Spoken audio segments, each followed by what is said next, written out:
race fans, to Ohsweken Speedway here live on G4's TV for Core-Mark International Night here at the Big O for Friday Night Excitement. We've got the Wall of Fame induction ceremony tonight, as well as our autograph session, fan appreciation night. My name's Greg Kellman, up in the tower along with Adam Ross, down trackside Clinton Jeffrey. And Adam, it's a hot one here tonight at the Big O. It's a warm one indeed, Greg, but holy moly, the racers came out in numbers. 126 cars in 4 divisions, and sorry I stumbled a little bit. We've got the powwow dancers about to go down on the racetrack, and we've got heat number 1 on the front stretch, and the feathers are going to fly. So getting ready for the powwow here at Ohsweken Speedway over the next couple of days. That will take place on over in the pit area, the backside of the track, tomorrow and Sunday. First time for Ohsweken Speedway to host the powwow, so a big deal there. And with all the nice new infrastructure built up, a great opportunity for Glenn Stiers to open up the gates and have the powwow here at Ohsweken Speedway. All right, we'll bring the powwow dancers down onto the speedway now and get the program underway. Come on, dancers. Come on down here on the front straightaway for us. Don't be shy now. Yeah, Greg, we're honored to have the powwow here in the pit area over the next couple of days. These are the dancers and singers who will be participating in the event this weekend. Super cool to have them here. We'd like to welcome the Bear Creek Singers. And they're the host drum here this weekend. The dancers we're going to see now are traditional, fancy, jingle, and grass style of dancing. The powwow is going on tomorrow and Sunday right in the pit area.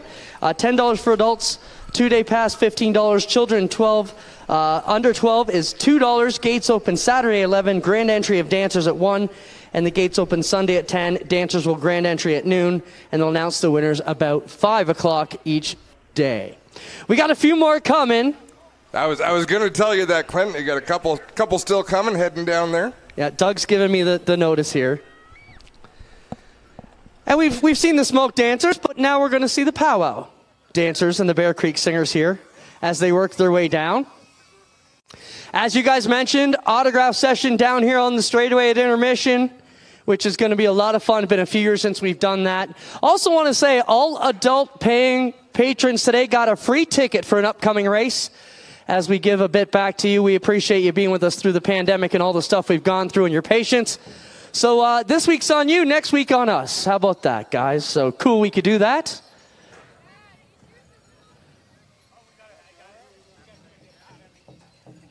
Well, how about it, ladies and gentlemen? How about it for the powwow dancers and the Bear Creek Singers as we get ready to go with the traditional opening here at Ohsweken.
How about it for the Bear Creek Singers and the powwow dancers all weekend long? You can see this in the pit area here this weekend. Come on out and check it out. It's the Grand River Champion of Champions powwow right here at Ohsweken Speedway for the next 2 days. How about one more round of applause for our powwow dancers and the Bear Creek Singers, ladies and gentlemen. All right. Well, we've got the cars ready to go, guys. We'll take a quick break here on G-Force TV and be right back with heat number 1 coming up live here from Ohsweken Speedway.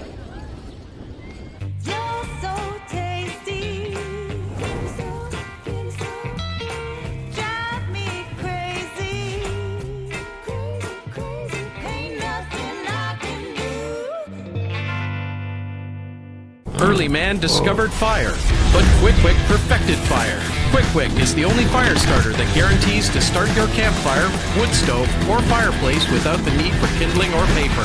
Find your nearest Quick Wick retailer at quickwick.com. Well, good evening, everybody. Welcome to our weekly race chat. Adam Ross and Clinton Jeffrey are live and interactive every Tuesday night. Rivals Race Chat is your home for race discussion, debate, news, interviews, and more. They'll even take your questions and comments live on the air and talk to some of the newsmakers each week.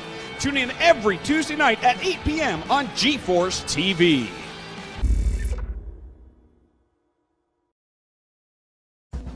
On the scene since 1949, Fast Eddie was born with a lead foot and a burning need for speed. His passion for speed and sport has been captured in this authentic collection of vintage-themed gear. Created for gearheads, riders, and racers, Fast Eddie truly encompasses the great Canadian racing culture we have from coast to coast. Drive hard, get dirty, and look good doing it. Fast Eddie Speedwear. Get geared up. Welcome back live to Ohsweken Speedway here on G-Force TV for Cormark International Night. Some Friday night excitement, all 4 divisions on the card here this evening. Middleport Mechanical Thunderstocks will kick things off. 30 cars here tonight. A deep, deep field, Adam, and they are ready to roll. They are. So here's how they'll line up for heat race number 1. On the pole on the 76 from London, it's Jamie Googe, alongside from Thorold, the 11 of Go Fast Heeple. Kyle Andrus going to start 3rd in the number 43. He's from Hamilton. Rob Hoskins will start 4th in the 37 from Harley. Rolling up 5th in the 13 from Brantford is Casey Huffman. Starting 6th from Hagersville, the 75 is Ryan Barry. Starting 7th from Ohsweken, the 93 is Melissa Miller. Starting 8th from Hagersville, the 3 is Devin Bacher. Starting 9th from Hagersville, the 93K is Mike Klazinga, and starting 10th from Jerseyville, the 53 is Logan Schwedick. That was timed perfectly, Adam. Your dinner is here. Oh. Raising the bar. 8 laps the distance tonight for the Middleport Mechanical Thunderstocks. 10 cars in each heat, 3 heats in total. Oh, that smells good. I don't mess around. Raising the bar, providing healthy alternatives. I eat a lot of Pinty's chicken, Greg. Like, I should really cluck. Never mind. There's so many jokes right there that I'm just going to leave them all. There was a joke about that in Stroker Race, wasn't there? Something about that. Who did they set up and they wound up just knocking him out? I don't remember. I haven't seen that movie in ages. It's been a little while. It's been a minute. Well, we're ready to go racing with Andrus. He's going to assume the pole as Jamie Googe goes from the top spot. He'll join the tail of the field here in the start of this first qualifying heat. So it's Andrus and Go Fast Teeple on the front row. As the first green flag of the night is out, we are underway down the front stretch with Go Fast Teeple and Rob Hoskins pulling out ahead.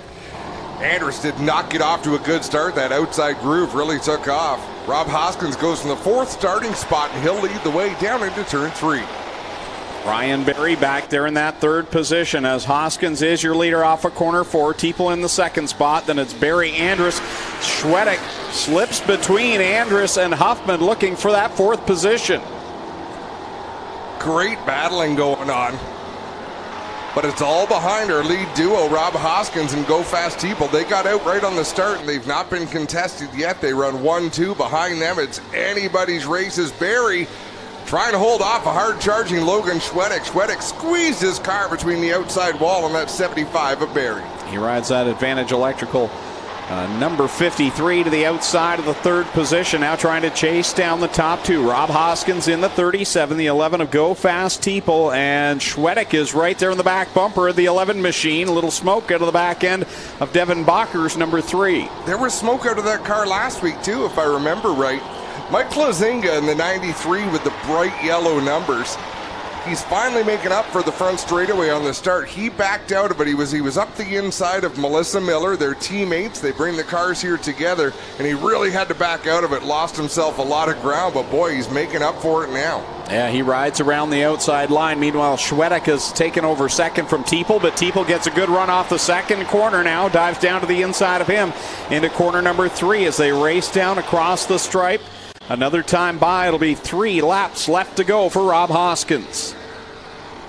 A little further back, the 43 of Kyle Andrus looking for racing room on the inside of Barry in the 75. They're going to approach the slower car of Jamie Googe down in turn 3. Hoskins will go to the inside of Googe, and look, he really had to slow down. Hoskins leads with 2 laps left to go. Schwedek chasing him down, and now here's Klazinga down to the inside of Go Fast Teeple. He'll take over the third spot. Now work down to the inside of the lap car of Googe. Teeple following him, then it's Ryan Barry in the 5th spot. Klazinga's really able to drive that car deep. I mean, that thing, he is hard on the gas all the way around to that 93. I don't think he'll have any time to catch the top 2, but it's been a good drive.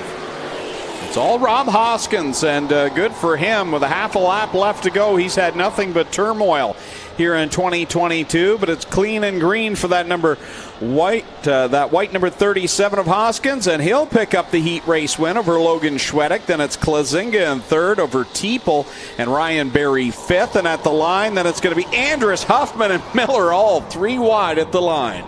I mean, that's just how good the racing is here. A battle at the back of the pack, and every position matters. They got to go for it.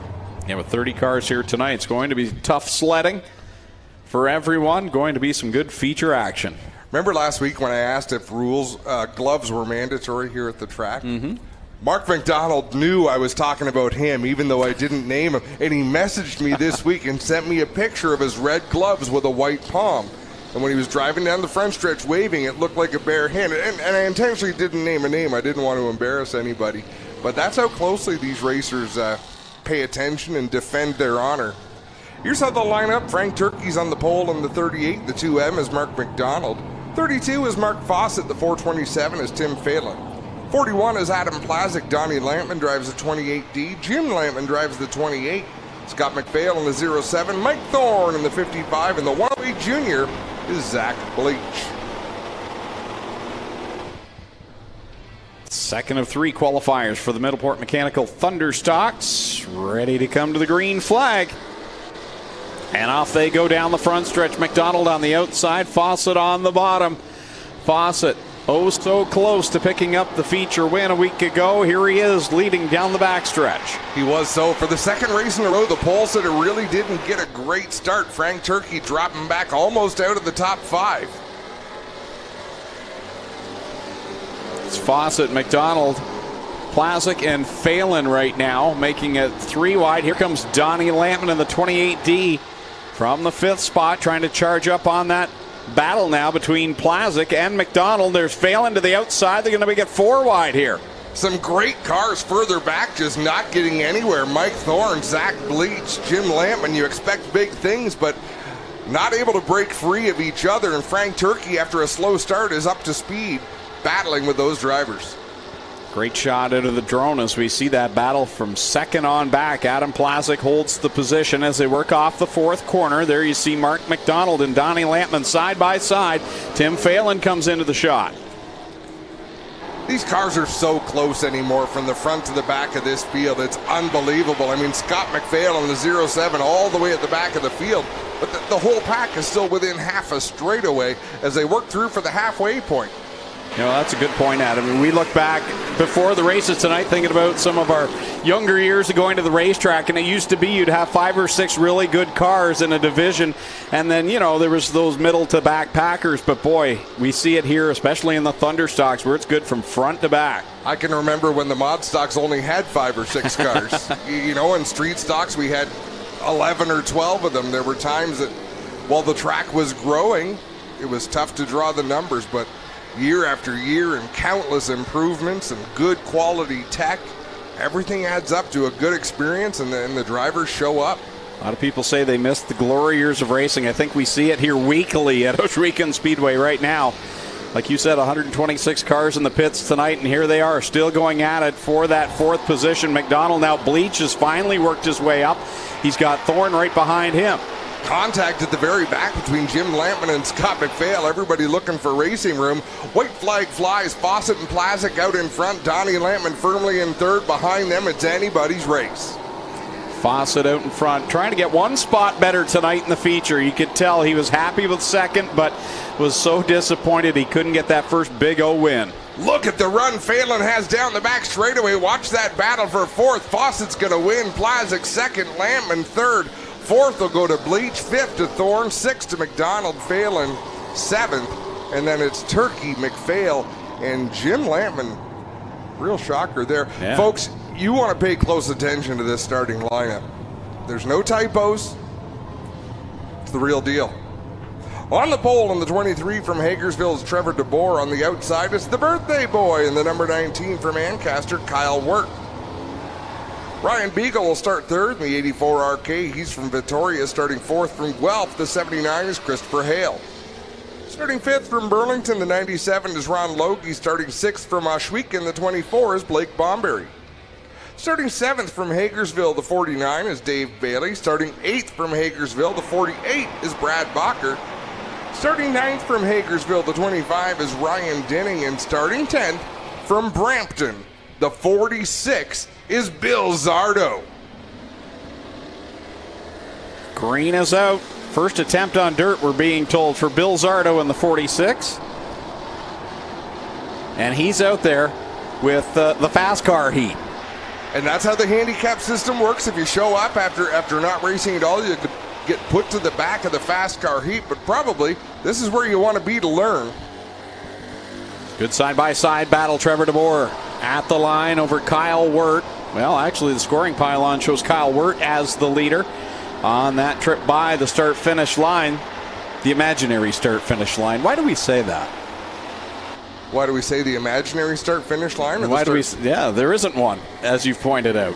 No, that's true. You got to call it something. 2 on the board, 6 to go. Wirt working that outside line. Trevor DeBoer looking as strong as he has all year. Ryan Beagle, last week's winner, sitting there in 3rd. Christopher Hale up on the outside in 4th in the 79. Dave Bailey 5th. Doesn't have much room to work with out there, although Bailey right behind Ryan Beagle. Christopher Hale's going to try to keep him pinned behind the 84, but he couldn't do it. Here's Wirt now. He'll work around Trevor DeBoer as they go into corner number 3. DeBoer works back on the bottom side. Side by side behind them, Ryan Beagle, Dave Bailey working the top as they come across the stripe. 4 laps in, 4 to go. A little further back, Ryan Denning driving the 25 machine tonight instead of Kenny Sargent. He'll squeeze Blake Bomberry down in the corner. They're 3 wide for 2nd. Great battle for that runner-up spot behind Kyle Wirt. Kyle with a feature win this year. So's Dave Bailey in the 49, as does the 84 of Ryan Beagle. Trevor DeBoer not to victory lane yet, but up there running at the front with the hot dogs. Sorry. Beagle to the inside in 3 and 4. He's going to tiptoe around the bottom while out in front. Kyle Wirt will try to hold off Dave Bailey for 2 more laps. Bailey swings down to the inside into turn 1. Yeah, here comes Bailey down where he gets it done week in and week out. And that Queenston Chevrolet Gibbs Action Sport number 49 rolls it to the bottom of Kyle Wirt. Wirt not going away. He's got a good run to the high side, coming to the white flag. This is learning time for Wirt. See where he's faster than Bailey, and Bailey comes up the racetrack, but Wirt is still there as they go down the back straightaway. See if he's got anything in the 3 and 4. He's going to drive to the inside. Here they come off of corner number 4 at the line. Who's it going to be? Dave Bailey will pick up the win over Wirth, and it's Trevor DeBoer, Ryan Beagle, and Christopher Hale. The top 5 over Logie, Bomberry, Dinning, and then Zardo and the 48 machine. Brad Bacher. Now, the Strickland's Brantford Chevrolet crate sprint cars, I think they were reproducing since last week. We have got 30 crate sprint car teams here, and Greg, not one of them is from outside of Ontario. Yeah. So these are 37 locals. Yeah. Here's how they're going to line up in heat race number 1. Out of Thamesford into number 7, Eric Gledhill going to start on the pole. Let's look for big things tonight for the driver out of Brantford, the 88 of Lance Erskine. They found out last Saturday morning they'd been racing on 7 cylinders, so he expects a lot more speed now that they got all 8 cylinders firing. Starting 3rd from Rockwood, the 74 is Rob Neely. Starting 4th from Kitchener, the 50 LS is Adrian Staley. Starting 5th in the 45 from Thamesford is Curtis Gartley. Starting 6th from St. Catharines, the 71 is Mike Bowman. Starting 7th from Ohsweken, the 28 is Jordan Hill. Starting 8th from Waynfleet, the BS39 is Brett Stratford. Starting 9th, welcome back to the driver from Caledonia in the 2W, it's Lee Winger. And starting 10th from Brantford, the 69K is Ken Hamilton.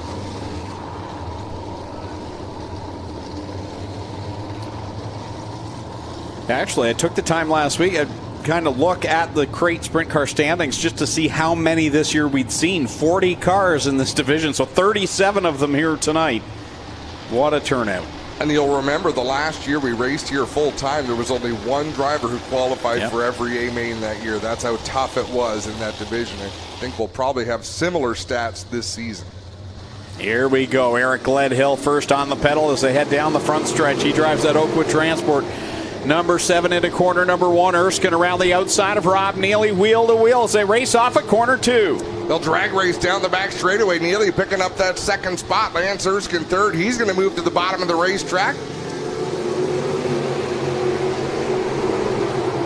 Neely's got that 2nd spot. Gartley now down to the inside of Erskine as there's troubles for Jordan Hill in the 28. He scoots up over the hill and back down onto the track, so we'll stay green, and he stays in the heat race. Rob Neely putting the pressure on Gledhill for the lead in that 74. Drives to the inside. Rob Neely takes over the top spot in that radio shuttle 74. He'll put Eric Gledhill back to 2nd. Here comes Curtis Gartley charging in that 3rd position.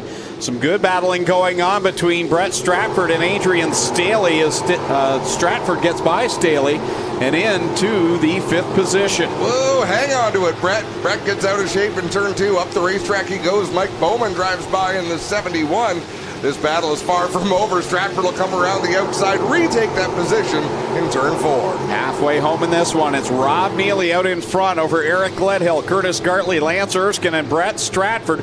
Mike Bowman right now working all over the back end of the BS39 to get by him up in corner 4. Down the front straightaway, Bowman right behind Stratford in the 39. Stratford closing in on Erskine as they work off of turn number 2. Bowman going to drive to the inside of Stratford. These two have been racing together since they were kids in go-karts. Lots of history. Well, not all good, but lots of great racing history between Bowman and Brett Stratford. Rob Neely checking out as Brett Stratford takes the extreme high side over the edge, and he'll gather things up in behind Adrian Staley. Neely out in front takes the white flag. There you see the battle between Bowman and Erskine now. And Brett Stratford trying to battle back on a... Turn 2 has not been kind to Brett Stratford in this race as a yellow flag flies. Ken Hamilton in turn number 2.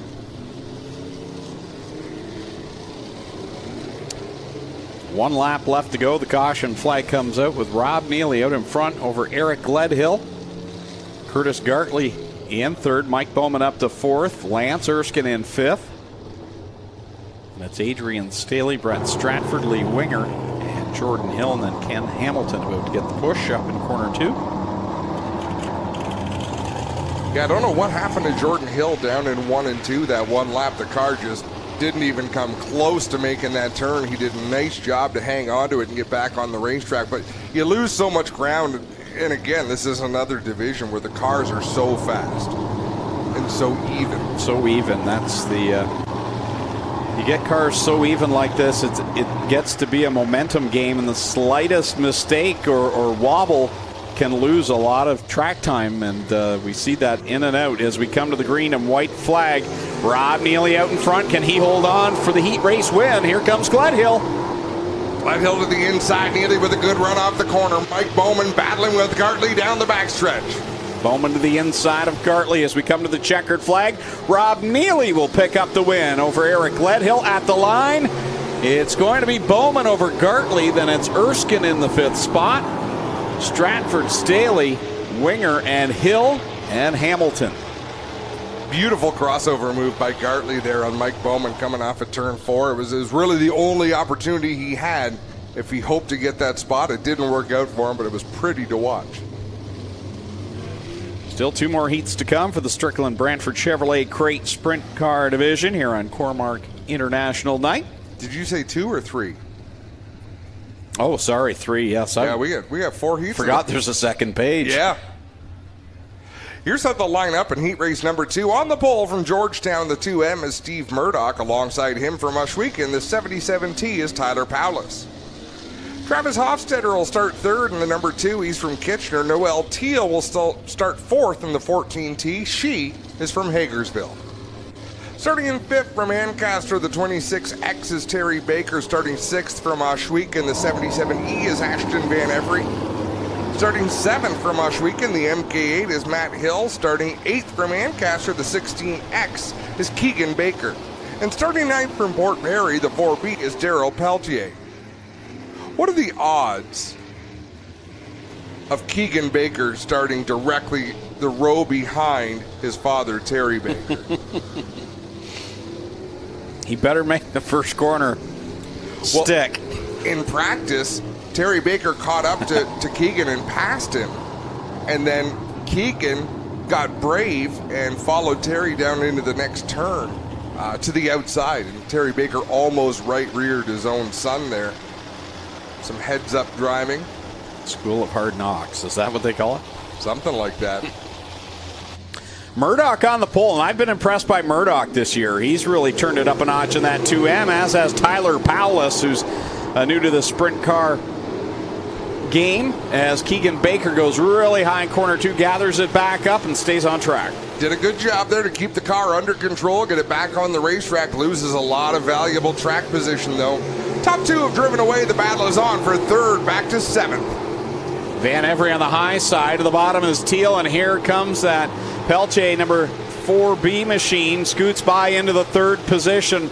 3 drivers really honing their craft as well and getting better every week, and that's the impressive part about this great sprint car division. As Steve Murdoch blows it off of corner number 1, he'll drop back to the 3rd spot. Gets a good run off the corner, though. Makes that back straightaway awfully long. Out in front, all by himself, is the 77 of Tyler Powless, having a great drive out there. Yeah, that junior's Riverside bait and tackle. Number 77T checking out on the field over Peltier. Then it's Murdoch in the 3rd spot. Teal running in 4th. Van Every and Hofstetter right now is the battle. Great battle it is out there. Van Every to the inside. Hofstetter up high. Gets a better run off of turn number 4. Will close the door down in 1 and 2. Remember, we said before practice, this track was wetter than I've seen it all season long. They put a lot of water to it, but obviously it's blowing itself off. Looking fairly slick down there. Yeah, it was fairly dusty last Friday night, but the heat and the lack of moisture that we've had here in the last month or so, it's hard to keep much moisture into the ground at all these days. So, crew trying hard.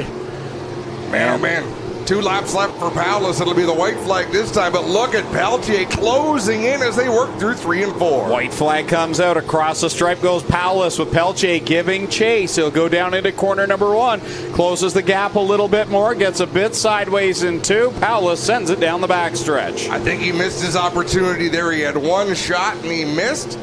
The win's going to go to Tyler Paulus. Good job for him to take the checkered flag, followed by Darryl Peltier. Murdoch going to come home third. Fourth, we'll go to Noelle Teal. A good drive for her to get solidly into the feature tonight. Then it's Hofstetter, Van Every, Matt Hill, Terry Baker, Keegan Baker. Now there's 2 heats left to go for the crate sprints. You were going to be right sooner or later. Heat race number 3 is going to line up like this. On the pole from Thamesford, the 14 is Larry Gledhill. On the outside of row number 1 from Rockwood, the 94 is Ryan Fraser. Starting third in the 49L from Brantford, it's Lucas Smith. Alongside him from Ohsweken, the 99 is Joshua Hill. Starting in 5th, it's a brand new race car. They put it together last Saturday, went down to race at Merrittville after a hard crash Friday night. From Waterloo is the 19D of Alan Downey. Starting 6th from Mossley, the 3S is Austin Rose. Starting 7th from Ohsweken, the 9C is Brian Nanakoke. Starting 8th from Stony Creek, the 24A is AJ Lewis. Starting 9th from Dorchester, the 48 is Andrew Marshall.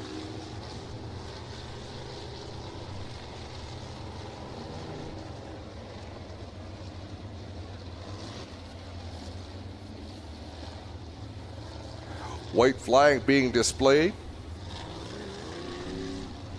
Cameron Thompson, I thought you were bringing the race car here tonight. Shakes his head as he waves the white flag over the field. Dave Hunsinger. I heard a new buffet open. Dave Hunsinger had to go break it in. He's in training to really make an impact. Are you his sensei? Yeah. Grasshopper. All right, here we go. I used a classic Greg Callan line. Says, "Don't miss me too much. I miss you with every shot." Here we go. Heat number 3 coming to the green. Great drone shot there as we see them fire off of corner number 4. And it's Larry Gledhill this time jumping out to the lead. Ryan Fraser giving chase as Lucas Smith goes for 3 in a row here tonight. Man, Fraser got a nice run through turn number 2. That's been a tricky spot for a lot of drivers. It's slick out there. Second to Gledhill at the end of lap number 1, but let's see if he can find that spot again. He got a fantastic drive. He missed it a little bit, but this time Alan Downey found the speed. Hard to get used to Alan Downey in that white car after the crash he had last Friday night in the qualifying heat. They worked on that car overnight, and if I'm not mistaken, he finished 5th at Merrittville the next night, thanks to some help from the Turner crew and a bunch of other folks. I don't even think they worked through the night. I think they just made the plan, hey, be here at 9 o'clock in the morning. We got a lot of work to do, but we're going to be ready for it. Well, for me, that's still part of the night. That's what, see. I see. I see what you Not did like there. you people getting up at 5 in the morning to go out west for a Pinty Series race. Here comes Lucas Smith to the top spot. Smith around the inside. He'll take over the lead. Gledhill's still right there in the second spot. Fraser with a good run in third. Then it's Downey, AJ Lewis, and Rose. A great 3-car battle. Now it's a 4-car battle for third. Yeah, good fight out there. AJ Lewis working around Austin Rose is out in front. It is Lucas Smith, and I was talking to his dad last night and just said, you know, watching Lucas, he looks like he's hungry. Hungrier than I've ever seen him. He's just out there and on the edge every lap, and he's just mowing through the field. He drives with a lot of confidence. He always has. But yeah, there's just something about this season. And you know, it's not foreign to us. We've watched Jacob Dykstra do it. We watched Mac Demand do it back in the day. There's been a number of drivers we've watched drive that way in crate sprints. White flag is out for Lucas Smith. Larry Gledhill, good solid run up there in the second spot. Downey third, then it's Fraser and Lewis, the top 5. One more time around, Ryan Fraser gets a little bit squirrely in one. That allows AJ Lewis to the inside. Checkered flag in the air. Lucas Smith going to take the win. Gledhill second, Alan Downey third. Who's going to be fourth? AJ Lewis. Ryan Fraser fifth, Austin Rose sixth. Then there's Brian Nanakoke, Joshua Hill. And rounding out the field, it's Andrew Marshall.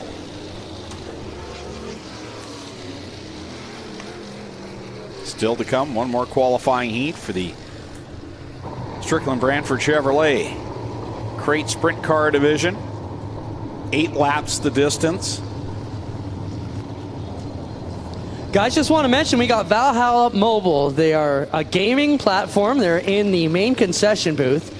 And TJ just messaged me, hey, let the fans know someone sponsored $50 for the kids to hop in and have a quick time competition. 5 laps for the first 10 kids who show up either the front or the pit simulator here from the folks at Valhalla. So a lucky fan put up $50 for the first 10 kids who show up to either one, pits or grandstand side, guys. Very cool. Heat race number 4 is on the track and on the pole in the 12 Double D out of Freelton. It's Darren Dryden. Outside row number 1 from Waterdown, the 5C is Connor Mahoney. Starting 3rd in the 51 from Ancaster, it's Trevor Young. Starting 4th in the 97 from Listowel, it's Sheldon Bender. Starting 5th, he's got a new look here tonight. The 08 from Font Hill, it's Stephen Beckett. Starting 6th from Port Colborne, the 16R is Seth Roy. Starting 7th from Six Nations, the 20 is Johnny Miller. Starting 8th from Woodstock, the 29W is Tyler Ward. And rounding out the field from St. Thomas, the 4 is Jesse Costa. That's quite the dinner you have, Adam. That is impressive. I don't think I've eaten that many vegetables in my entire lifetime. It's possible you have not. Oh, a little lime. Again, raising the bar, doing a great job. Impressive. It's going to be fun. You take your time when you do the starting lineup of the next heat. I will. You read nice and slow, Greg. All right, here we go. 4th and final qualifying heat for the great sprint cars. Still to come, the mini stocks and 360 sprints with their qualifying heats. Here we go. Green is out. Darren Dryden kicked off the season with a pair of wins. He hasn't been to victory lane since, but having a solid year. And good to see Connor Mahoney back in the 5C. We have not seen him since pre-COVID in that 5C machine. Well, he's right in the thick of it, racing at the front with Trevor Young. Young back in 3rd. Sheldon Bender. What's gotten into him? Having a great drive here in the 4th spot. Looking good in that number 97. Here comes Jesse Costa down the backstretch. Oh, he gets the door shut by Bender. Had to get out of the throttle. And wisely got out of the throttle because Bender was not going to stop. Stephen Beckett right behind him with that new paint scheme on the 08. So if you see that car back there, wonder who it is. Stephen Beckett out of Font Hill there. Yeah, good-looking colors on the Beckett 08 as Darren Dryden out front by more than half a straightaway. Great battle for 2nd. Connor Mahoney, Trevor Young, and Jesse Costa. Costa digging around the inside of the racetrack. That's a twofer right there. Yeah, Costa into the 2nd spot now in the Oakwood Transport number 4 out of the Bar Motorsports stables. Working the bottom side. Mahoney looking strong considering it's his first time out this year. Steady as ever in the 5C, riding in 3rd. Sheldon Bender, he's struggling in 1 and 2. He goes down there. The car just will not stay on the bottom. The Iceman is coming. Looking to the inside. 3 and 4. Bender's a lot better in that 97. He's just got to figure out turns 1 and 2. 5 on the board. Here in this 4th and final qualifying heat for the great sprint cars. It's all Darren Dryden right now in that 3M DJD graphics. Number 12, DD. This kid's been on fire this year, having a solid season. And Jesse Costa trying to track him down, but time running out as we come to the white flag. In 3 and 4, Sheldon Bender's doing a great job. In 1 and 2, it's turn into the corner and cross your fingers. Dryden takes the white flag. Jesse Costa's going to run out of time, but a solid drive for Costa to come through the field to 2nd spot. Here comes Darren Dryden off of corner 4. Easy win for the 12 DD. He'll pick up the heat race win over the 4 of Jesse Costa. Then it'll be Trevor Young with a good solid run. Good to see him make it in through the qualifying heat with Stephen Beckett in tow behind him. Connor Mahoney. Then it was Johnny Miller. Bender finally goes around in 1, but he picked a good time to do it. That's right. Seth Roy and Tyler Ward complete the running order there in that 4th and final crate sprint car qualifying heats. So we'll let Adam exit stage left for a moment as his colon gets shocked with all these vegetables. The mini stocks brought to you by HRW Automotive, heading out onto the racetrack. On the pole for this one out of Caledonia, the 265, that's Mike Evers. To his outside from Hagersville, the 26 is Tim Newell. Starting in 3rd from Ohsweken, the 188, that's Paul Longboat. And his outside going from 4th, it's the pinball, Mike Iverson from Caledonia in the 11. Starting in 5th from Brantford, the 1A, that's Ashton Dickey. In the 6th spot from Cambridge, the 69, Rob Twitchett. Going from 7th out of Port Colborne, the 14L of John Lubick. And going from 8th out of Stratford, the 54 is Christopher French, as the safety crew's still down there dealing with Sheldon Bender. I don't know if Clinton is in the infield. I was going to ask if he could give us a quick track update, how things are shaping up after the first 2 rounds of qualifying. I think he's the last time I elsewhere. heard Clint cue his microphone, I heard him say, "What happened?" Oh, okay. So I'm thinking something might have gone down, but I'm not sure. We'll catch up. But right now, we've been watching this racetrack over the last few weeks. It's been smooth and wide and racy, and another excellent night here. As Zigger and the crew have been doing a phenomenal job here on the Big O as the white flag comes out. To put it simply, you really want a smooth track. Rough is the enemy. Then it comes down to whether you want the track tacky or slick.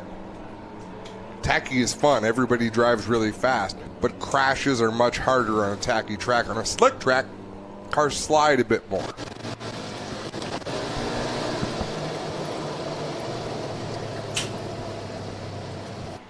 All right, first qualifier of 3 tonight.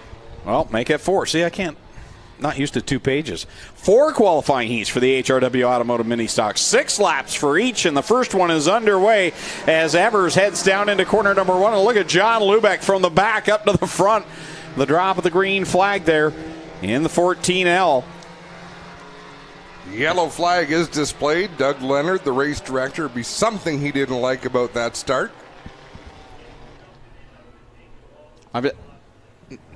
I wasn't paying attention, but was John Lubick lined up in the 7th starting spot? Because by the time he got to the start-finish line, I think he was in 3rd. So that might be part of the equation as to why he's going to the tail here. So you want to get a good start. You don't want to get too good a start. I mean, let's have a look at the replay here. Watch that 14. He had hung back a little bit. Okay, he's not bad by the time they get to coming up to speed. I mean, if you get away with that, you feel great about it. When you don't, yellow comes out, you have a look, and okay, yeah, I see where that happened. So he'll line up back there again in the back row in the 7th spot. Evers and Newell will try it again off of corner number 4. Evers, better start this time, leads him down into corner number 1, and now there's Burger Barn being delivered to the tower. I'm on the wrong call list. Got to plan ahead, I guess. Evers out in front over Tim Newell in the 26. 3 wide behind them. Here comes Lubick working the bottom again, trying to get by Longboat with Giberson to the outside of them. Lubick digging in deep, started back in 7th. He's worked back up to 3rd again here. Right behind Evers and Tim Newell. Longboat right out along the wall. How about Giberson in the 11 having a good run out there? I mean, this is unbelievable. Evers out in front, but everybody else is still in contention for a 2nd place finish here as they charge down the front stretch. I was just about to say this is the strongest the Giberson's cars run all year, so good to see the 11 up there racing side by side with Ashton Dickey as they work down the backstretch. This time by it'll be halfway with 3 laps left to go here in the first qualifying heat for the HRW Automotive Mini Stocks. Little Robbie Twitchett catching up to the field, and the Cal Tire 69 gets loose there in turn 4, but still right on the back of that pack. Yeah, good battle from front to back in this qualifying heat. Very evenly matched cars. Trouble for Mike Evers in the 265. Well, looks like the car's picked up speed now again as he is more on pace with 2nd and 3rd, but Lubick and Newell close quick on him going into corner number 3. Yeah, and that's why I called it out, Greg. It was drastic how much he slowed there. As now Newell is under attack for that 3rd spot. Whoa, contact with French in the 54. Newell goes for a slide. Save it.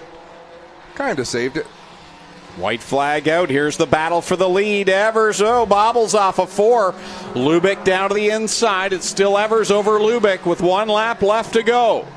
Lubick on the bottom. Evers a little higher on the racetrack, sort of running that middle groove. He'll run down the back straightaway. Is he going to go to the inside or the outside? Down into 3. He'll slide up the racetrack, but I don't think Evers can mount a challenge. It's going to be Lubick over Evers. Christopher French third, then it's Longboat, Guyberson, Dickey, and Twitchett. Good battle back there between Dickey and Guyberson. Twitchett back there as well, and Tim Newell will complete the running order after his little excursion on the backstretch as we bring out qualifying heat number 2 for the HRW Automotive Mini Stocks. And going from the pole from Waterdown, the 0-1 tonight, Tristan De Silva. Here we'll watch the replay of Tim Newell. Left, right, left. And he does a nice job saving it. Tristan De Silva on the pole to the outside from Hamilton, the 81D. That'll be Crystal Sewells. Going from third from Linden, the 11E, is Jeff Elslager. Going from fourth from Guelph, car number 1 is Jason Tolton.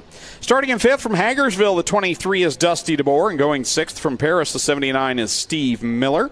Mike Sarantakos rolls off seventh from Smithville in the 6X. And Matt Newell from Hamilton in car number 2 will start in the 8th position.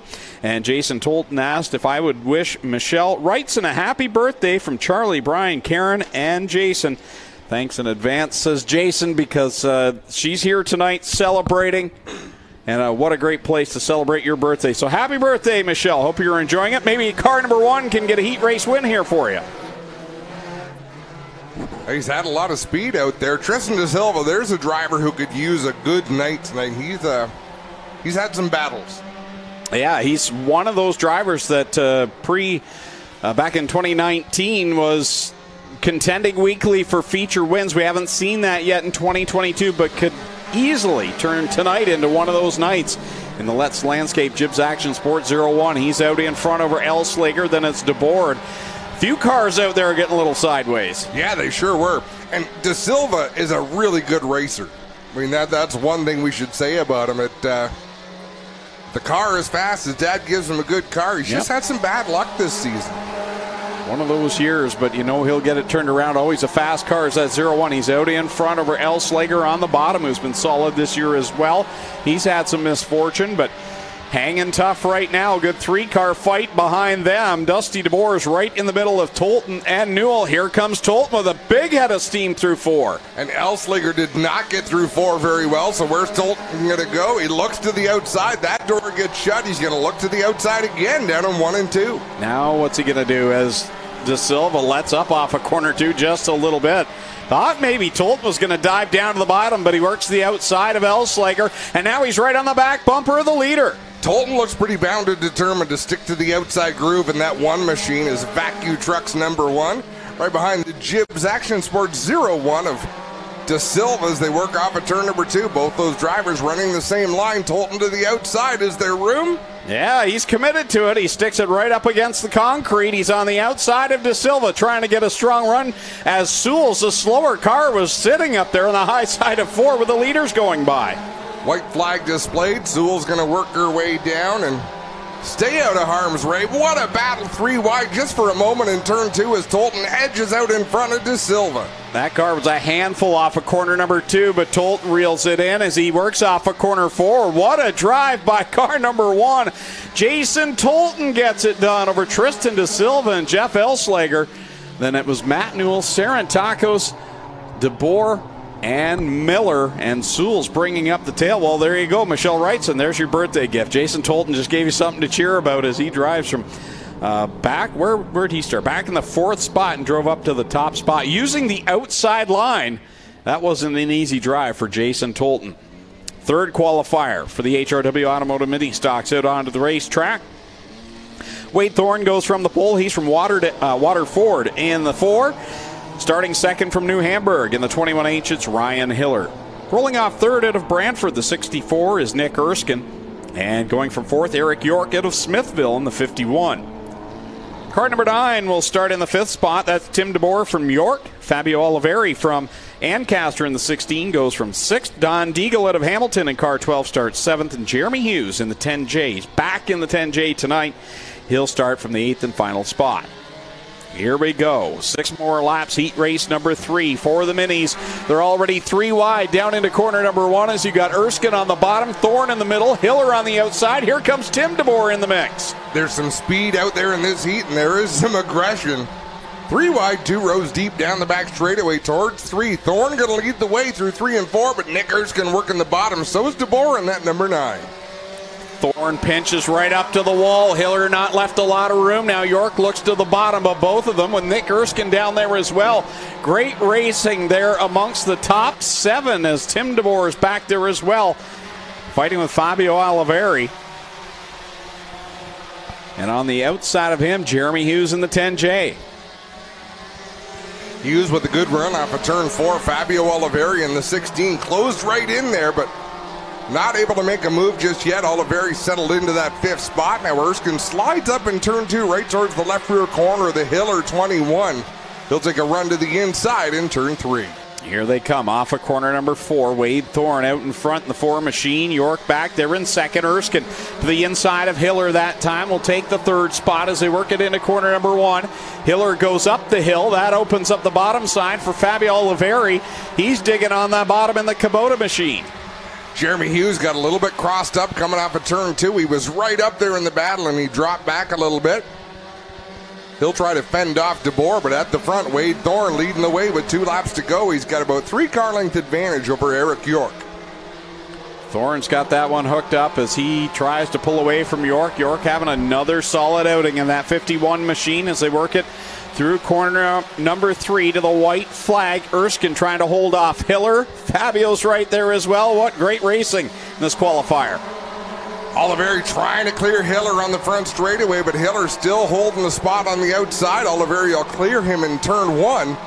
Eric York gets a little bit loose in turn number 2. Everybody gets a little bit loose in 2. Look at that. Hiller back to the outside of Oliveri. Checkers come out. Here comes Wade Thorne. He's going to get the win over Eric York, who wobbles off of 4. Erskine behind him. 4th will go to Fabio Oliveri. Then it's Ryan Hiller in 5th. Jeremy Hughes 6th. 7th will go to Tim DeBoer. Don Deagle will complete the running order in that 3rd qualifying heat. 1 more to come for the HRW Automotive Mini Stocks. And this qualifying heat's made up of, well, normally this would be the fast car heat, but the only one left over to fit into this one is Tyler LaFantasy, the point leader, and the guy that's won every race but one, along with a bunch of drivers that either haven't been here very much or not at all. So LaFantasy starts on the pole in the 96 from Thorold. To his outside from St. Anne's, the 34 is Randy Alway. Starting in 3rd in the 4A from St. Catharines is Mason Anderson, and rolling off 4th. Good to have him back tonight from Beamsville. The 27 is Nico Hansen. Going from 5th out of Beamsville, the 7B is Braden Cuse. We've seen him on the concrete once this year. And starting in the 6th spot from Caister Center, the 10X tonight, that'll be Josh Robertson. Starting in 7th from Beachville in the 60, good to have Martin Schroeder back with us. And from Trenton, one of the Brighton Speedway regulars down there, Scott Simpson in the 01S is with us here tonight. He'll go from the 8th spot. Green flag is out. Final qualifier for the mini stocks as they head down into corner number 1. LaFantasy. Every feature has belonged to him this year except for one when Fabio Oliveri picked up the win. And here he is starting on the pole. We'll see if he's able to pull away from this pack. They've not been easy victories for LaFantasy. You know, some of them he's taken a little bit more time to get through the field, but just put himself in a good position. Oh, troubles for the 34, Randy Alway. He got sideways in the corner, keeps the position as Mason Anderson in that 4 machine behind him trying to make up ground. Look at Martin Schroeder, started in the 7th spot in that bright orange numbered 60. Well, the number's orange at least. It is that number 60, riding in the 4th spot with Nico Hansen to the inside of him. Now, Nico Hansen returning from what I believe was a rib injury he suffered on the back straightaway earlier this season. Greg, those are horrible injuries to have to recover from. Here they come off the corner. Yeah, good to see Nico back here tonight as you see him going door to door with Robertson in the 10X. It's all Tyler LaFantasy. No surprise out in front, the halfway point. Always had a handful in that 34, but so far has been able to hold on to the 2nd position. Turn 1 has given these drivers fits tonight. Getting from turn 1 to turn 2, we've seen a lot of drivers either pushing up the racetrack, getting terribly loose. So something's up down there that's giving these drivers challenges. Good battle back there with Schroeder, Anderson, and Robertson in the 10X as those 3 cars go at it for the 3rd position. Schroeder's got the spot. White flag out for the leader, LaFantasy, who's almost a straightaway out in front of Alway in the 34. Yeah, LaFantasy with a big run here. Martin Schroeder, he's had a nice drive to come up to that third spot, but I don't think he'll catch all the way in that 34 machine. Still got a battle for fourth, though. Checkers come out. Final qualifier for the HRW Automotive Mini Stocks will go to Tyler LaFantasy in the 96. Randy Alway looks like he'll grab the second spot over Martin Schroeder. Fourth will be Robertson. Fifth goes to Anderson. Sixth is Nico Hansen. Then it's Cuse. And Scott Simpson will complete the running order for the HRW Automotive Mini Stocks. Qualifying heats, still 3 to come for the Cool Kids Ice and Water Core Pack merchandising sprint cars. And then all of our heats will be done for the evening. As we see the 360 sprints getting pushed off over in the pit area on the Micro Sprint track. They raced there on Thursday nights. Another great night of racing last night there. I caught the end of the open feature. Braden Cooley picked up the win. Holly Porter was leading, but I guess something went wrong in her car, and she had problems down in corner one. Braden got around her. Some good racing on Thursday nights here, and if you're a youngster or someone that wants to get involved in racing, that's a great first step right there on Thursday nights with the micro sprints. Even to come out and watch, come on out, you get a lot closer to the action, get a feel for how these nights run. All right, qualifying set to go for the 360 sprints. On the pole for heat race number 1 out of Mississauga. It's the highlight man, Mac DeMan, the 17X. To his outside from Dorchester, car number 1 is Holly Porter. Starting in third from Lewiston, New York, the 81, Derek Jonathan. And from fourth from Beachville, car number 5 is DJ Christie. Rolling off fifth, last week's winner, his first career 360 sprint car win from Beamsville, the 88H, that's Josh Hansen. And to his outside, starting in sixth from Brantford, car number 10, Downtown, Mitch Brown. Starting in seventh, his younger brother, also from Brantford, the Little Ben 110 of Jake Brown. And starting in eighth from Fenwick, the Red Rocket, Jim Hoopenden in the 14H. Starting in ninth, out of Scotland, Ontario, the 87X, that is Sean Evans. 8 laps, the distance. Qualifying heat race number 1 for the Cool Kids Ice and Water Core Pack merchandising sprint cars. Mac DeMan with a good start in that 17. He's on the inside when he prefers the outside. Holly Porter on the outside when she prefers the inside, but they all made it through that first lap. Big move by Mitch Brown to the inside of Holly Porter. How about DJ Christie? Got a good run through 4 on the outside, then cut down to the low side. Here comes Mitch Brown on him. Top 4 cars all breaking away and having a good fight here off of 4. DJ Christie around the outside of turns 3 and 4. What a savvy move by Christie. He realized you can buzz the outside in 3 and 4, but not 1 and 2. Back to the bottom he goes as Sean Evans loops it around in turn number 2. That's going to bring a yellow. Caution out with DJ Christie, the leader, over Mitch Brown. Sean Evans goes around in the Insta panels. Styes Tree Service number 87X.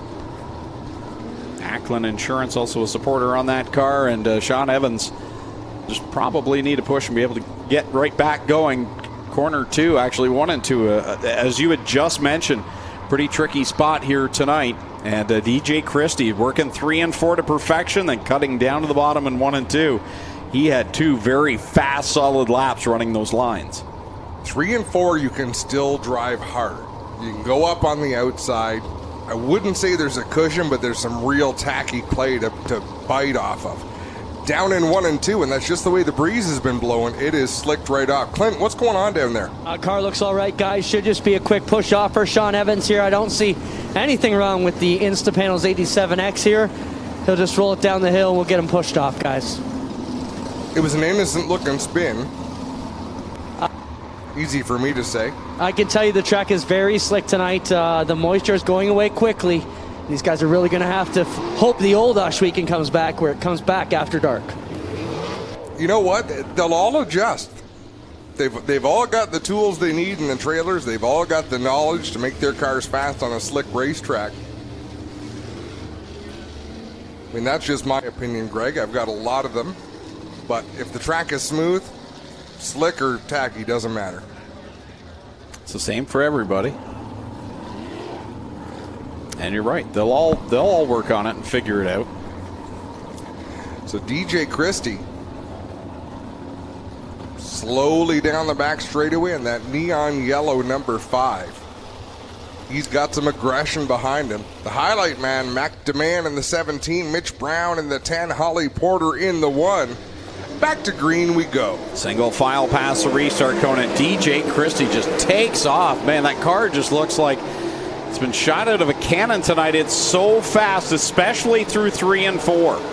Man, Derek Jonathan had a moment there in turn number 2. He came close to clobbering the concrete. So again, Christie right to the bottom in 1 and 2. Lets the car come up to the wall, and they'll pound the outside a little bit as Hoopinen and Sean Evans both come close to the wall in turn 2. DJ Christie continues to lead. 4 and 4 to go in this first qualifying heat of the night for the 360 sprints. McDeman working that outside line. Mitch Brown back in second, rolling the bottom. You've got Porter and Hansen duking it out back there for the 4th spot. Stubborn determination by McDeman. He's going to make that outside work even in 1 and 2. Kind of comes back to the bottom this go around, but the last lap he was way up on the high side. Boy, DJ Christie hooked up tonight. He just looks faster than everyone else, and he is on it down into corner number 1. Dives back down low, but working it to perfection in 3 and 4 with 2 laps left to go. Side by side, Mitch Brown and McDeman down the back straightaway. Mitch will peel off to the bottom of the racetrack to man up on the high side as they race towards the white flag. One more trip around for the quick fire starter at Castrol Edge. Car number 5 of DJ Christie as he sails down the back stretch into corner 3 the final time. The battles for second. DJ Christie off of turn number 4, but let's look at Mitch Brown working the inside. It's not going to work. McDeman second, Mitch Brown third, Josh Hansen fourth. Hoopinen with a big move to take 5th over Holly Porter, Jake Brown, Derek Jonathan, and Sean Evans. So there's DJ Christie, heat race winner, heat race number 1. Driver out of Beachville, Ontario. Quick, Castrol Edge. Sponsors on that race car. Remember when that just used to be a yellow wing? Good for them. Good for them putting some logos on there. Just a quality family, a great young man. Turned some heads last year in the 360 sprints, picking up a win, and it's paid off and looking strong again here in 2022 as we get ready for qualifying heat race number 2 for the Cool Kids Ice and Water Core Pack Merchandising Sprint Cars. Mikey Krutchka out of Hamilton. He'll go from the pole in car number 01K. To his outside is Kevin Pauls out of St. Catharines in the 46. Starting in third from Ohsweken, the 68, that'll be Aaron Turkey. And to his outside from Port Colborne, the 5D is Jacob Dykstra. From Niagara Falls in car number 70 is Bailey Hurd. He'll start in the 5th spot. Going from the 6th position from Tonawanda, New York, the 7NY is Matt Farnham. And going from 7th out of Mount Bridges, the 45 is Nick Sheridan.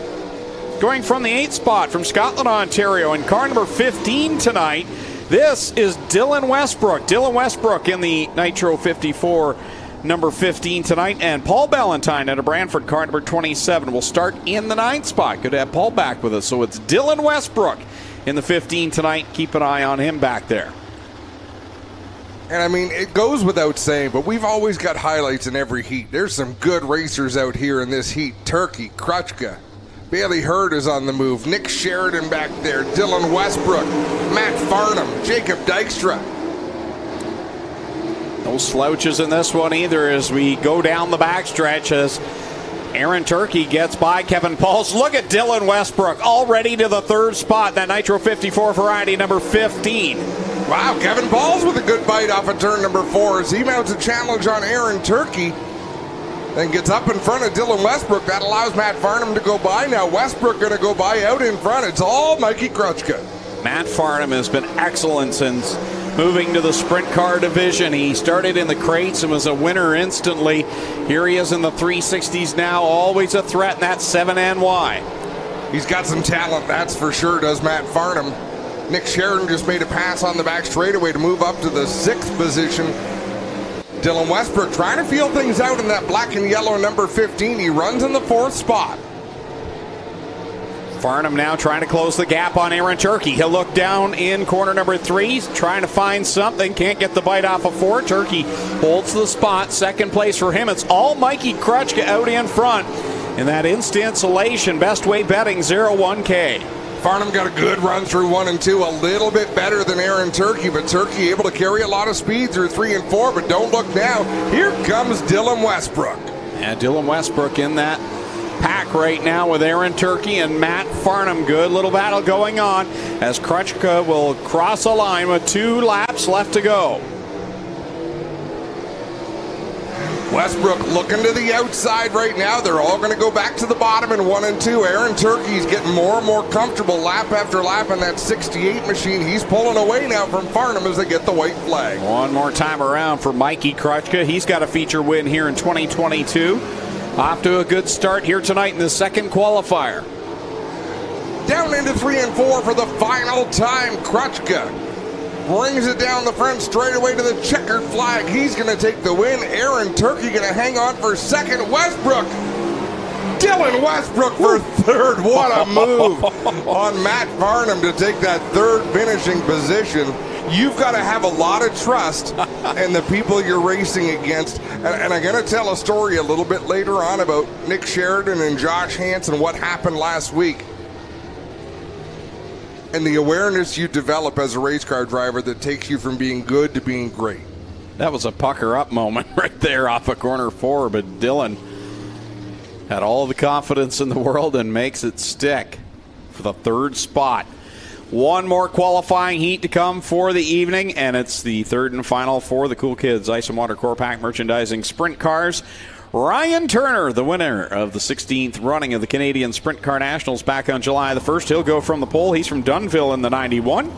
Going from second from Binbrook in car number 9, it's Liam Martin. Starting in third from Kirstall, Victoria, Australia. Car number 20 is Braden Cooley. And going from fourth out of Brampton, the 70mm Dave McKnight Jr. Starting in fifth from St. Williams in car 21 is John Burbridge Jr. And going from sixth out of Caister Center, the 11 of Jamie Turner. Starting in seventh is Corey Turner out of Tilsonburg in the 13. Starting in eighth is Travis Cunningham in the 90. He's from Grimsby. And going from the ninth and final spot from Wilsonville, the 94X, that'll be Scott Hall. Scott Hall in the 94X. Wolfpack all the way. How cruel is it that all 3 Turners have to race in the same heat? What are the odds? Yeah, we'll see who comes out on top. This has really been, I was going to say a Ryan Turner year, but Corey's been really good too. And Jamie's having one of his more solid years as well. That car looking extremely racy, so we'll see who gets it. Who gets the better finish? Ryan Turner tiptoeing the bottom. This is a Jamie Turner type racetrack. Yeah. 1 and 2, that's going to be good for Jamie Turner in that 11 machine. He'll stick to the bottom in 3 and 4 as well. Ryan Turner's got it wound up in that Kingpin Farms. Number 91 out in front over Liam Martin. Braden Cooley riding in third. Jamie Turner tucked in line behind him. Watch Jamie Turner down in 1 and 2. 3 and 4 is heavy. He's got to get the hammer down in 3 and 4, but watch the patience he shows in 1 and 2 to keep from getting on the throttle. It allows him to roll the inside of that turn pretty darn quick.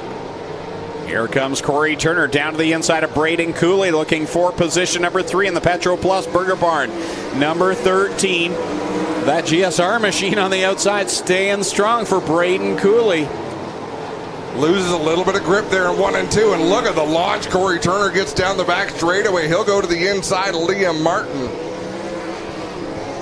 Gave it away there. I thought he was going to take the spot from Liam Martin, but he gave it back up in corner number 4, so we'll try again. Liam Martin running solidly right down that Nitro 54 Creative Edge number 9. He's in that second position behind leader Ryan Turner. And again, that was a veteran choice by Corey Turner as Liam. Trouble in turn 2. Scott Hall around up in corner 2, right in front of the leaders. As we were both kind of watching Liam Martin's hard hit against the wall here on the front stretch. Scuffed up the right rear. Do you know anything about Scott Hall? I'm guessing he's the Scott Hall that races micro sprints. Okay. Yeah, I have very little knowledge. I know the late Scott Hall, WWE Hall of Famer, member of the Wolfpack. It's not him. Reza Ramon? Reza Ramon. Chico. Clint's shaking his head. He doesn't get it. No, I kicked myself for cutting you guys off so much last week. I told Adam I got to be better on that. Let's take a quick look at Liam Martin scrubbing up against the wall here. Here's a quick replay for you. You were a little bit late on that, Clinton, but we love your participation. Oh, really? So well, I can't see it. Spencer called it. I thought he was waiting. He did. It was good. It was good. In Kung Fu Theater, it would have been perfect. Wow, it's only 8:40. To talk about Scott Hall, though, yes, go-karter coming up through the ranks, working his way into this deal. Young Carter, and we're pretty sure it's that Scott Hall, who's been around for a while, guys, up through the open carts and through the micro sprint divisions here and Little Middleton. What car is that? That's a good question. I'm looking at it, trying to figure out what car or where would it have come from. Well, he was parked over with the Burbages. I was going to say. I thought he was with them. Yeah, I was going to say, it looks like a Burbage color, maybe. Away we go, back to Ryan Turner. Here we go, Ryan Turner out in front. Liam Martin gets a little shot at redemption here as he chases down the leader, and boy, he's got a good run through 3 and 4. Couldn't do anything with it. A great battle further back between Dave McKnight. He's hounding Travis Cunningham. John Burbage back there as well as Corey Turner drives to the inside. Still not going to be able to clear that move as they see the white flag. One more trip around for Ryan Turner. Liam Martin's going to have his hand full with Corey Turner right behind him as they work it off of corner 2. Corey Turner slips to the inside. Big drive off of turn number 2 for Corey Turner. They'll race down into 3 and 4. Checkers in the air. It'll be Ryan Turner, Liam Martin, Corey Turner, Braden Cooley, Jamie Turner, Travis Cunningham, Dave McKnight, John Burbridge, and Scott Hall. Now, I know we're supposed to have a couple of B mains before the intermission. I think the minis may be lined up there. I think that's who I see. Should or be is it Thunders. The Thunders, yeah. Thunders. Okay. I saw roofs, at least. There were no wings. So it will be Thunders. Na, na, na, na, na, na, na. I got the lineup. Scheduled to go out on the pole, but he will probably drop to the tail, which is what he's been doing, is Jamie Googe out of London in the 76. 93 is from Ohsweken is Melissa Miller. Starting in third from Hagersville, the 3 is Devin Bacher. Starting fourth from Ohsweken, the 38 is Frank Turkey. Starting fifth from Keister Center, the 28 is Jim Lampman. Starting sixth out of Hamilton, the 07 is Scott McPhail. Starting seventh from Hagersville, the 25 is Ryan Dinning. Starting eighth, the Z-Man from Brampton, 46 is Bill Zardo. Rounding out the field from Hagersville, the 48 is Brad Bacher. That is how they're scheduled to go. Does not look like Zardo made the call, but the fact that they are longtime asphalt racers, first time competing here at Ohsweken, would not surprise me in the least to hear that they missed the call for this race just because of the pace that things move. Hopefully that's not the case. Here we go, green flag. The B main for the Middleport Mechanical Thunderstocks, and they're already on it down in corner number 1. Little bumper tag going on. Yeah, there was some bumper loving going on for sure down there in turn number 1. Things get sorted out down the backstretch. Devin Bacher leading the way, but Ryan Dinning works his way through and then slides up in front in that 25 machine. That was a long drift. Problems for Bacher in the 3. Yeah, Bacher coming up lame here on the front stretch. We'll see. Has he got a left rear down possibly? No. I don't think so. No. Just a power issue. Jim Lampman took the lead in that 28 machine. He'll lead down into 3. Ryan Dinning making a move. Melissa Miller right behind them with Frank Turkey. Great 4-car battle at the front of this field. Here they go down into corner number 1. Lampman had a rough go in his qualifying. He just didn't have much speed, but the car looking strong here now out over Ryan Dinning and Melissa Miller. As the sun sets here at the Big O, it'll be 5 laps left to go. Lampman leads over Dinning. Dinning just about tapped the wall out of turn 4 with the right rear of that 25 machine. He goes way up to the high side in 1 and 2 where there's not been much there. Wow! Melissa Miller makes a move to the inside. 2 laps left to go this time by for Jim Lampman. In that DNS Automotive number 28 over Melissa Miller, Ryan Dinning, and Frank Turkey. Ryan Dinning way up the hill. Melissa Miller goes around to take over that second spot. She's got a long way to go to close in on Jim Lampman. She'll drive down the inside while Lampman work on the high side. White flag in the air. 1 more lap to go in this Thunderstock Consi. Lampman, Miller, Dinning. Top 3 right now. 1 more time around. Jim Lampman will work it off of corner number 2. So we see the crate sprints getting ready for their B main, and Jamie Gooch trying to get the car righted. He'll do so off of corner 4 and bring us to the checkered flag. Jim Lampman's going to pick up the win. Melissa Miller going to come home second. Ryan Dinning third. Frank Turkey fourth. Scott McPhail fifth in that 07. And then the 48 of Brad Bacher. Jamie Googe will come around to complete the running order of this B main. Just want to mention Doug Leonard cut this race short once we ran out of cars to be eliminated. Once all the guys were going to make it in, he said we were cutting this back to 6, so that's why the quick change, guys. We are one last chance B main for the crates away from our autograph session and our induction ceremonies, guys. Fantastic. Here's how they'll line up. Clint, how many crate sprints are going to qualify out of this race? Is it the top 4 or is there more than that? Doug Leonard, the question is, how many crates will qualify for this next race? We have locked in 6 cars, 4 heats to give us 24. There'll be another 4 from here to give us our 28. Let's roll B main. Let's roll crate B main. Thanks, Doug. There you hear right from race control. They have qualified for 6 out of 4 heats for 24 total. We start 28, so let's take 4 out of the B, guys. Here's how they'll line up. On the pole, he had high hopes tonight because the MK8 won the Halloween costume last week, and the MK8 crate hasn't won. So he knew he had to come out here and perform, and here he is in the B main, but he's going to start on the pole. Out of Ohsweken, the MK8 is Matt Hill. Starting second from Ohsweken, the 9C, is Brian Nanico. Starting third from Caledonia, the 2W is Lee Winger. Starting fourth from Kitchener, the 50LS is Adrian Staley. Starting fifth from Listowel, the 97 is Sheldon Bender. Starting sixth from Port Colborne, the 16R is Seth Roy.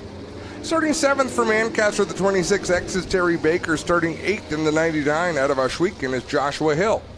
Starting ninth out of Dorchester, the 48 is Andrew Marshall. Starting 10th in the 16X from Ancaster, it's Keegan Baker.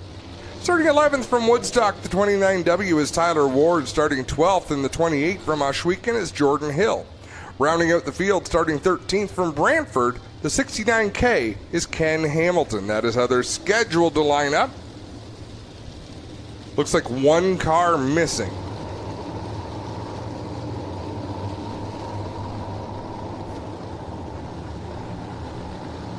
Is it Lee Winger?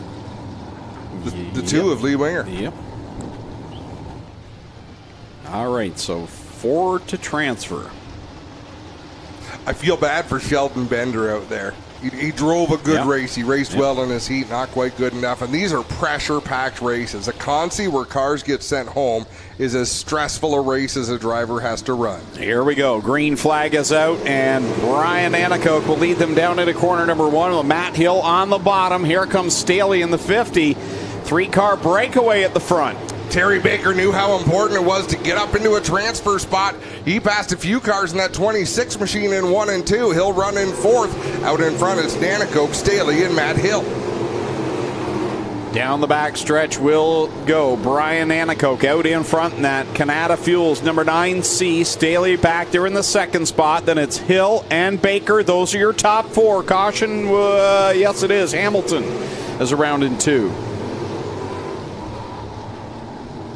Psyched me out there for a minute. Yeah, Yellow, nope.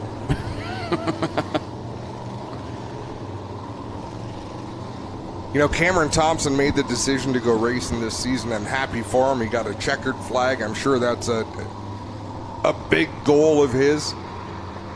But I love seeing him in the flag stand.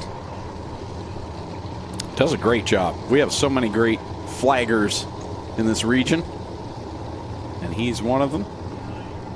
And a lot of them start just like that young man in the front row. Yep. Right? You cut your teeth doing it down there. Reminds me of Craig Revelle.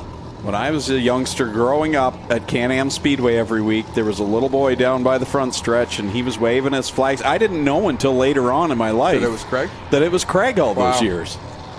Boy, how missed is he? Oh, just he was so important to our sport in this region, did so much for so many tracks and teams, and we never forget Craig, that's for sure. It's he always went on Facebook and he had the big "It's race day," and he was excited. He was one of those pure fans. He's not like a guy like me who gets jaded every now and then. No, exactly. He loved the sport like very few people do, but he also contributed to the sport.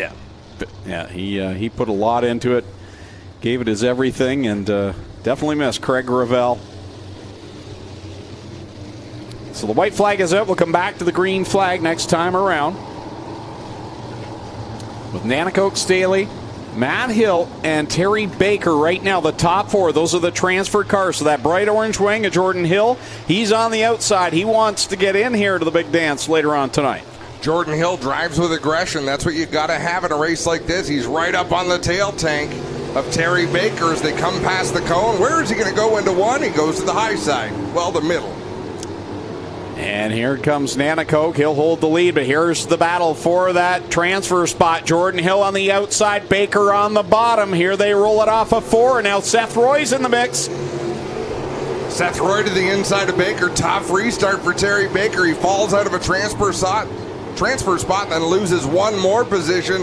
Matt Hill has no idea how important he is that he runs clean laps for the next 8 laps. Nanakoke, Staley out in front by a fairly good distance right now. They're in a comfortable spot. Matt Hill's right there, but he's got Seth Roy now in the 4th position. How about the run by that driver in the juniors, Riverside Bait and Tackle 16? Tough end to his night last week. He got into it with Alan Downey there at the tail end of a crash. Really no fault of his own. There was nowhere to go. No, and they worked hard to get that car back together the next night at Merrittville as well. Another one of those cool stories we watched. Look at Terry Baker closing back in as well. Same with Sheldon Bender. We're only halfway home in this one, so it's long from over. Still 6 laps left to go in this one. Out in front, it's all Brian Nanakoke, and then it's a good distance back to Adrian Staley, who now is going to have some pressure, I think, from Matt Hill in a moment. But the battle from 4th on back, there's 4 cars in it. Matt Hill has picked up the wick. Good for him to close in on Staley as the yellow flag flies. Problem for Keegan Baker. They're in turn number 2.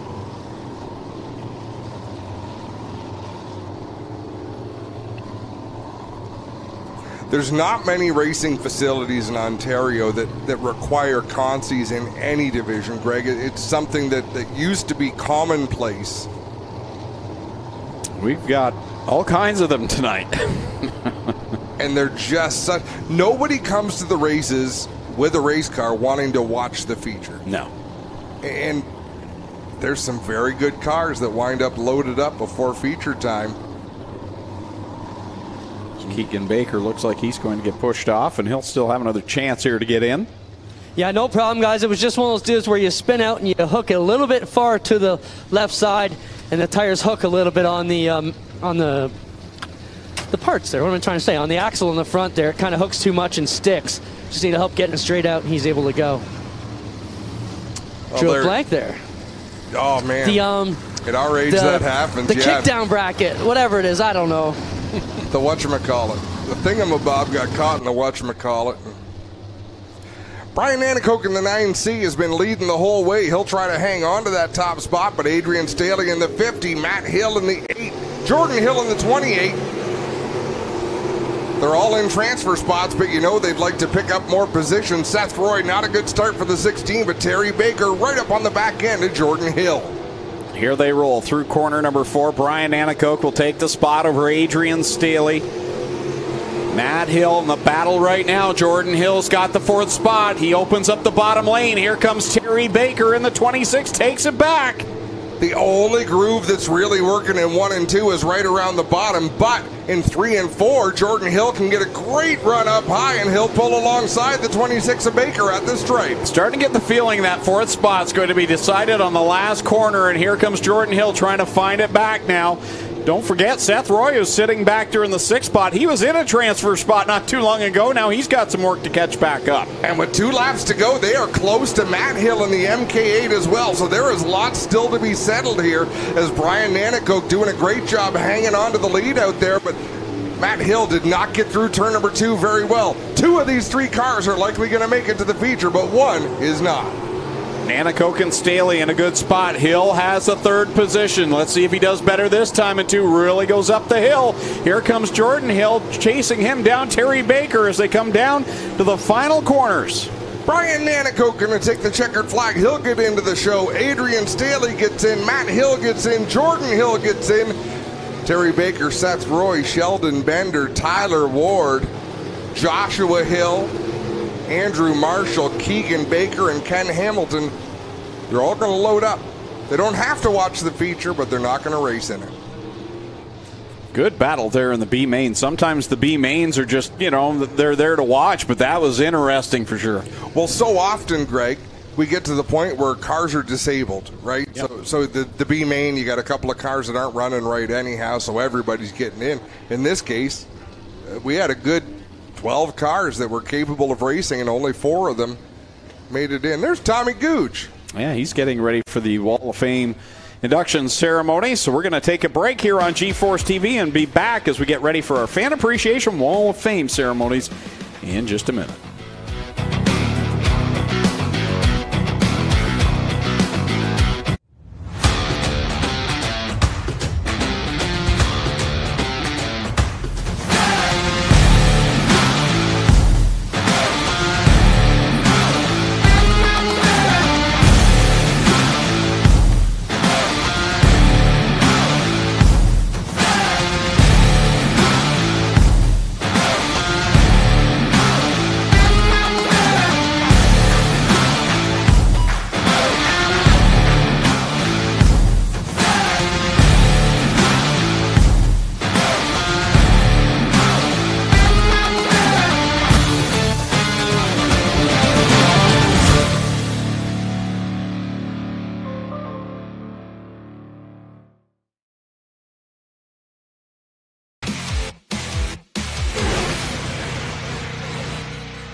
I've always had the spirit that I wanted to invent something new, and so when we got into clothing, I got immersed into it, and the only way that you really understand how to build clothing is to become a pattern maker.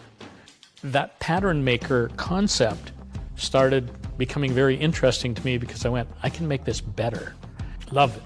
Absolutely love designing. Doesn't matter whether it's a garment or an engine or a car, decals on our race cars. I love doing that. That's my forte.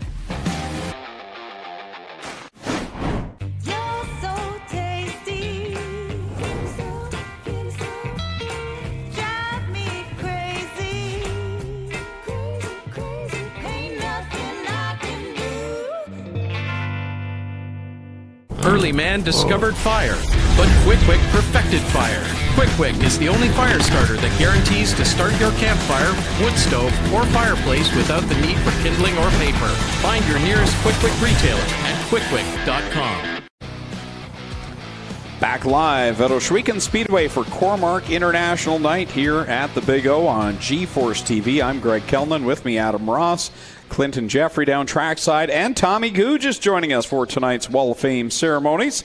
So we see cars being pushed out onto the racetrack for our fan appreciation autograph session, and a good chance for the crowd here in attendance to get down there and meet their favorite drivers. For those that are here tonight, we're also going to be opening up the fence down in corner number 1, so not everybody has to amalgamate down here to the flag stand. The fence will be open up in corner 1 as well, so we'll get some more folks through there and alleviate some of the traffic. So we appreciate your patience as we get everyone down trackside. And while we wait for the cars to come out for the autograph session, Greg, let's say a special hello to Arnold Fowler, who's watching from his new home tonight. Arnold Fowler was a fixture here in the pits for many, many years. Not able to make it out to the races, but he says he really enjoys watching. Yeah, good to have you. Home. Good to have you tuned in, and that's the nice thing about it, that if you're not able to make it anymore, it doesn't have to end on Friday nights. You can keep tuning in and still be a part of the family, and we're glad to have Arnold tuned in. So cars getting pushed out there, and the Wall of Fame ceremony, I guess, is going to take place down in Quick Victory Lane here tonight. And good to have Tommy back, as he's part of the committee that selects who goes on the Wall of Fame. And 4 more very deserving winners here in 2022, as we'll find out here in just a little bit. As we look back through some of the previous Hall of Fame inductees, the Bell family, John and Wendy Brush from Corpac, Fred Carlton, Abel Castelline,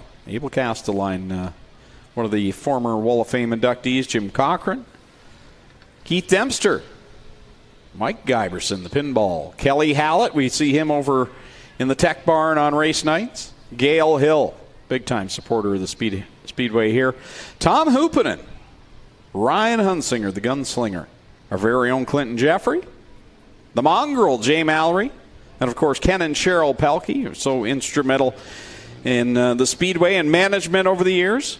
Rob Pitts, of course, talented driver. This guy here in the tower with me, Adam Ross.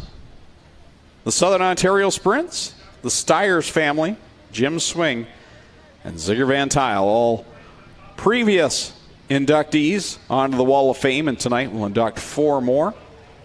We'll get ready to send it trackside here in just a little bit as Tommy gets everyone ready down there.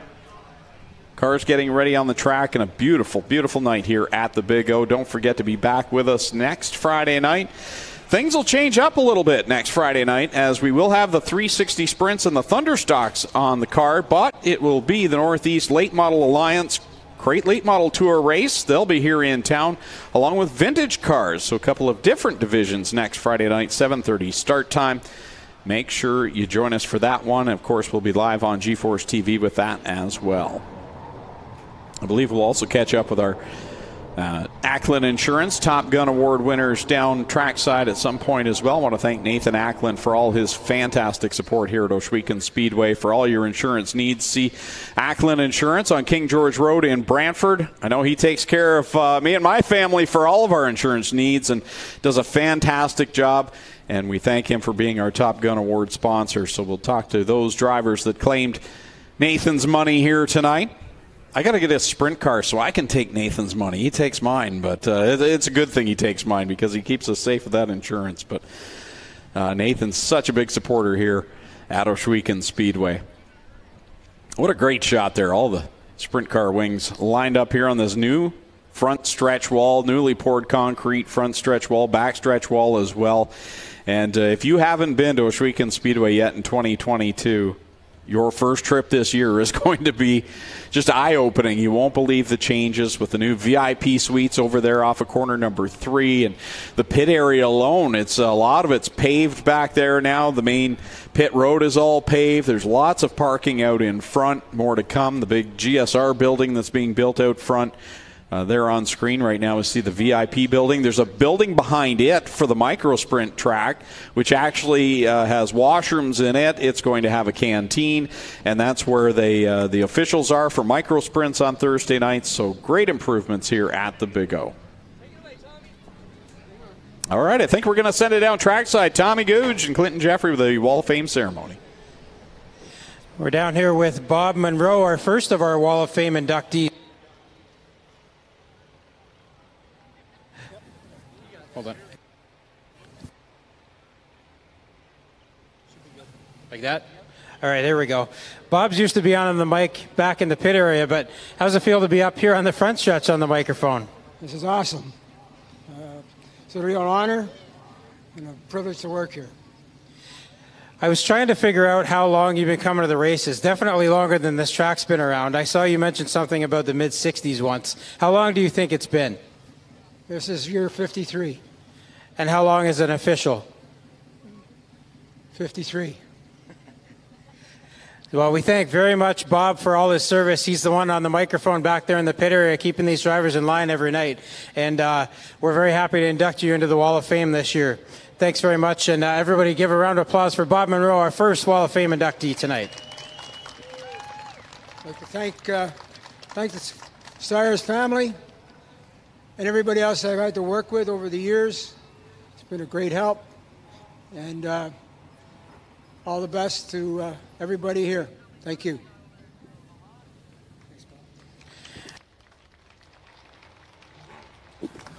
Want to make sure we get Bob back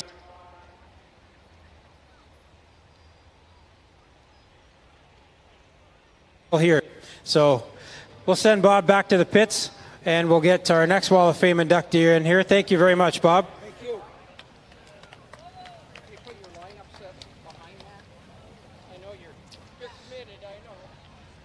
We'll have Brad Bacher come in here now. And Brad, a driver's suit. I wasn't expecting this tonight. You're out there wheeling a Thunderstock one more time. What's it like being back on the track? You know what? It feels really good. Car's not really set up, though. I don't think it's ever had that kind of, I don't know. I kind of pushed it a little bit. We had to take the chip out and try to run her a little harder, I guess. Well, we expect you to do that. When I think of Brad Bacher, I think of up on the high side all the time. So it's fun to watch you out here again tonight. But now you're basically on the track crew and watching Devin race out here. But what's it like being a Wall of Fame inductee here now after so many years coming to this racetrack? Kind of feels really good, actually. Long time coming, I feel, and it's just good to be here. I can't seem to get away from the place, and I even now work for County Line that's done all the work here. So I seriously can't get away. I love this place. I'm sure you got a bunch of people you'd like to thank for helping you get up here on the Wall of Fame. I'd like to thank Rolly Charest. He passed not too long after we won this, and it's pretty sad. It's a pretty sad deal, but I'll tell you, if it wasn't for him, I wouldn't have done anything that I did. So, and I got to thank my family and a whole bunch of sponsors that we had in the car. I don't even remember. It's been a long time. And to put your hands together for our second Wall of Fame inductee here tonight, Brad Bacher.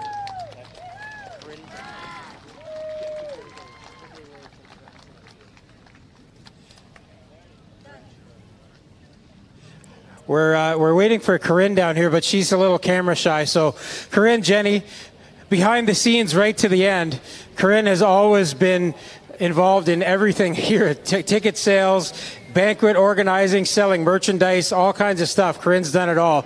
And she wants to be behind the scenes again tonight. So we want to give a big thank you to Corinne Jenny, another Wall of Fame inductee here tonight. Put your hands together for her.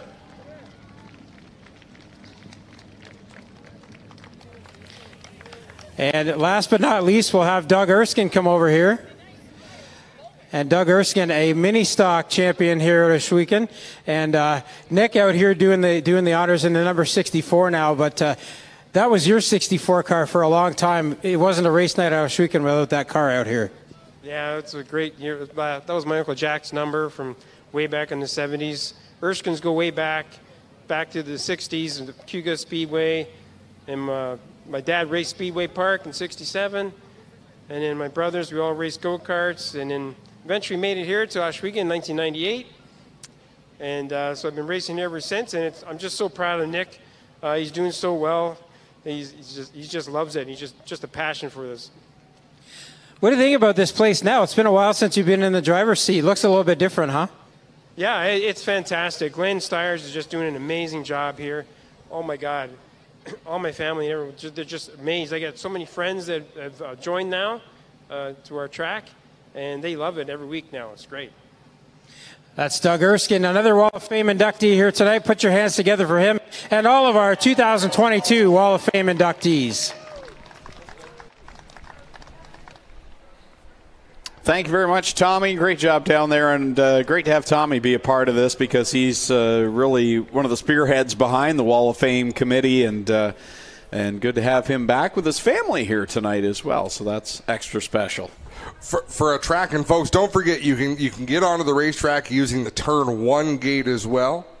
But for a track with such a relatively short history, there's a lot of people that have really shaped the way the racing has been.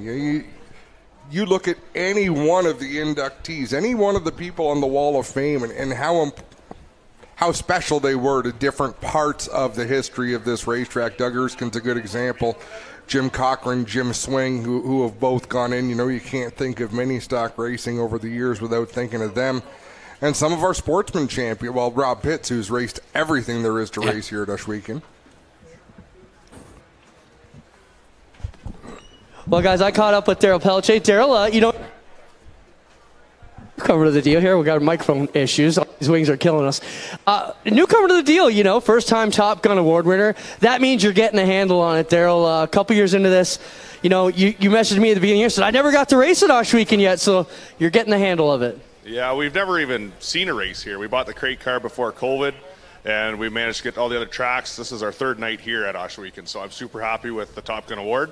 I'm sure the money's just going to go back into my tab with Nathan Ackley. He's been a great help getting me the parts. And I got to do a big shout out for Nikki for helping me. All my sponsors, I just can't believe it. I'm so happy. Where'd you draw? Third. Starting third tonight behind the 4. And hope for some good luck. There you have it. 4-barrel Daryl Pelche, newcomer here to Ohsweken, picks up the Top Gun Award winner. We'll be right back after a quick break here on G-Force TV as we continue Fan Appreciation Autograph Night here at the Big O. We'll be right back. So who exactly is Fast Eddie? More than just a man, it's the mindset that runs through our blood like oil through an engine. Whether on the track or on the street, Fast Eddie is the spirit that drives us to go fast and keep going. Born in 1949 with no time to look in the rearview mirror. Every story is worth telling, and every piece of Fast Eddie apparel has its own. Celebrate our mindset. This is Fast Eddie. This is combustion culture. FastEddieSpeedwear.com. Well, good evening, everybody. Welcome to our weekly race chat. Adam Ross and Clinton Jeffrey are live and interactive every Tuesday night. Rivals Race Chat is your home for race discussion, debate, news, interviews, and more. They'll even take your questions and comments live on the air and talk to some of the newsmakers each week. Tune in every Tuesday night at 8 p.m. on G-Force TV.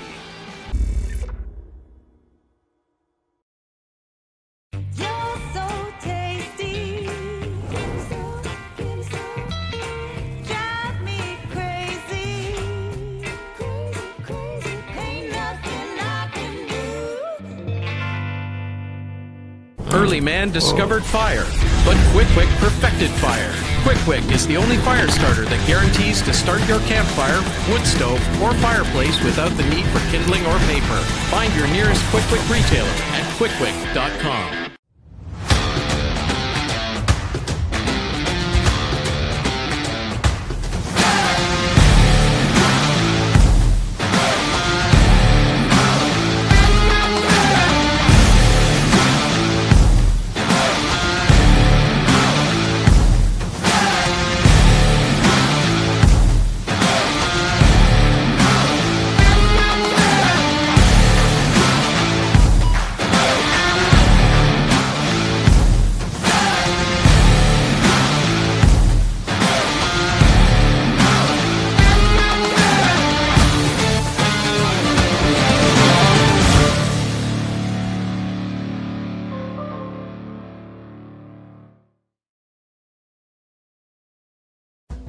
On the scene since 1949, Fast Eddie was born with a lead foot and a burning need for speed.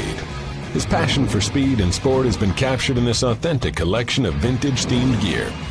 Created for gearheads, riders, and racers, Fast Eddie truly encompasses the great Canadian racing culture we have from coast to coast. Drive hard, get dirty, and look good doing it. Fast Eddie Speedwear. Get geared up. Let's send it down trackside, back live here on G-Force TV. We'll send it down with Clinton Jeffrey. Thanks a lot, Greg. I got our Top Gun Award winner here, and he's signing autographs. DJ Christie, congrats, man. Any night you can start. Top Gun Award winner. It's a good night, DJ. Yeah, we're having a good night so far. We got a lot of progress with this. We put everything back to where we had it last year, and it's working again, so imagine that. Talk about your drive, man. Massive drive off backside. Yeah, I was looking at the top under caution there, and I knew it'd be good, and I was surprised that Mac went to the bottom, and slinging around the outside of him was pretty awesome. Right on. When you pick up the Ackland Insurance, $150. Congrats. Yeah, thank you. DJ, get back to signing autographs. We about 10 minutes, ladies and gentlemen. We still have 4 feature events to go. We'll give you about 10 more minutes down here. So get your favorite driver, and we'll send you back up to the grandstands and send these drivers back racing. Just to clarify, next Friday night, I may have said this wrong. Wesley says on G-Force that I might have said the 360s are off. It's the 360s, late models, vintage cars, and Thunderstocks that are racing. The crates and the mini stocks are off. So just to clarify that for next Friday night. And for the Wall of Famers tonight, we didn't get to hear from her, but Corinne Jenny is down there in the stands, and I can see her right now. And she's, of the 4, the one I worked the closest with. And I'll tell you what, I couldn't have dealt with anyone better. She's been excellent in my time working with her in the souvenir booth. Oh. And Corinne's the good sister. Now. They are both excellent to deal with. And Adam, do you realize the other sister fills your pay envelope every exactly. week. What are you doing? Put his in mine. But thank you, Corinne, for everything. It's been awesome to work with you over the years, and hope to continue to. But congratulations on your honors here tonight. And congratulations to everyone. Like you said, everyone's so well-deserved, and great time when we can celebrate those.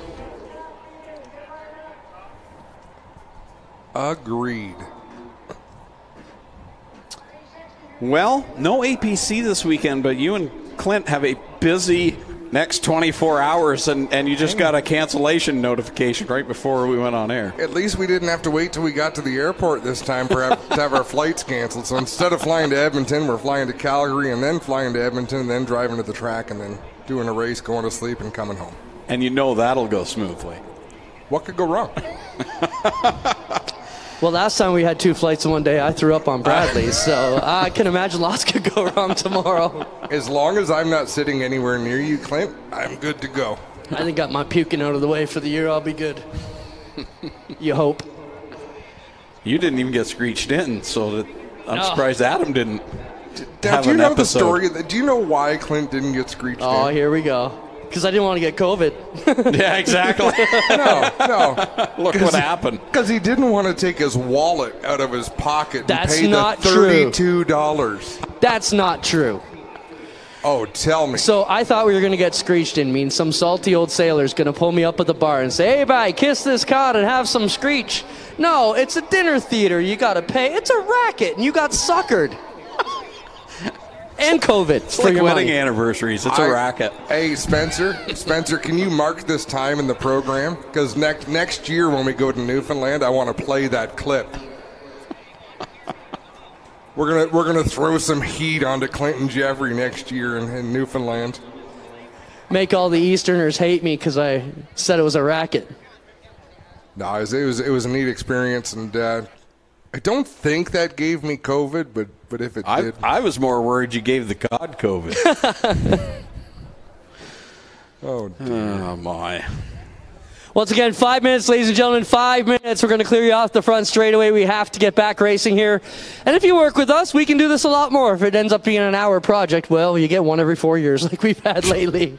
But the idea is to do this efficiently. And kudos to Doug and the track crew and all the race teams. The reason we're able to do this is because we've been getting done in a decent hour.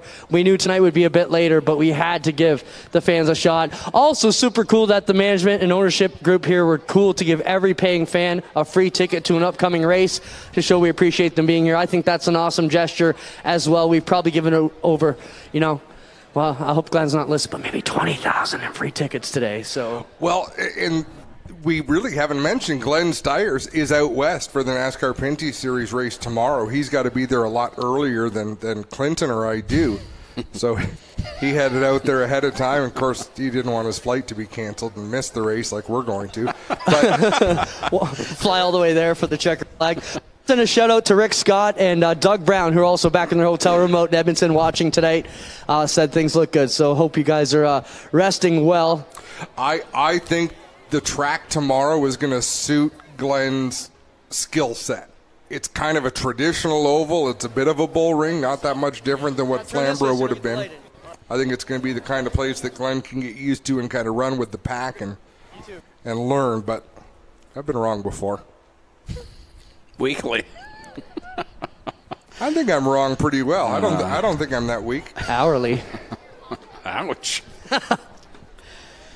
Well, we should talk about the big event coming up in August, and it's coming fast, and I don't want to remind Clinton of this, but we do need to promote it at the same time because it is coming up very fast. Monday, August the 15th, Burger Barn presents the 17th running of the Canadian Sprint Car Nationals. $10,000 to the winner of that for the Knights of Thunder 360 Sprint Car Tour, plus the Action Sprint Tour, and we'll have the Quick NASCAR Pinty Series Hot Lap Challenge, so a chance to see those cars take to the track the night before the big big one, which is Pinty's Delicious Foods presents the $25,000 to win.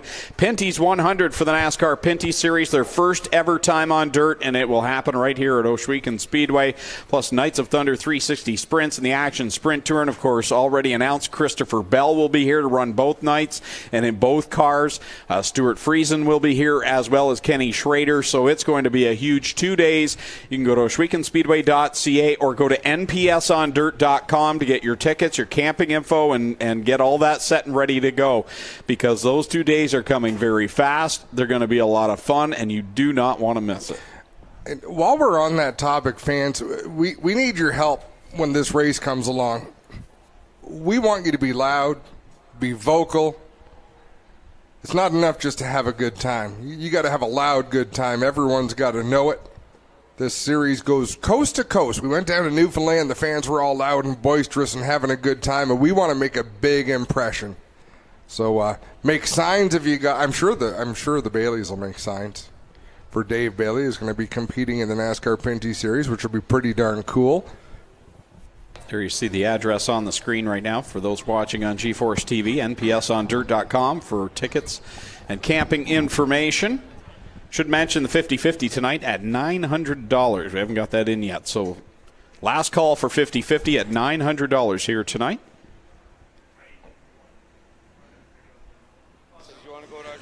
All right, everybody, we need everybody to move back to the grandstands, please. We have to get the racing underway, so please move back to the grandstands, and we'll get the stairs out of the way and get going. So if you can all kindly move back to the grandstands, please, and we'll get rolling. We'll be right back after a quick break here live on G-Force to get going with the remainder of our Fan Appreciation Night.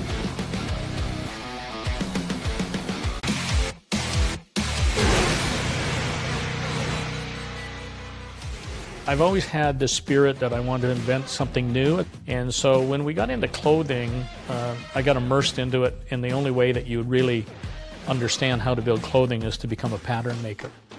That pattern maker concept started becoming very interesting to me because I went, I can make this better. Love it. Absolutely love designing.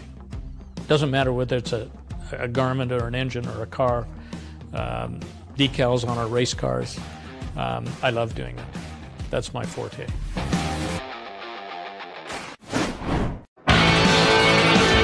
Well, good evening, everybody. Welcome to our weekly race chat. Adam Ross and Clinton Jeffrey are live and interactive every Tuesday night. Rivals Race Chat is your home for race discussion, debate, news, interviews, and more.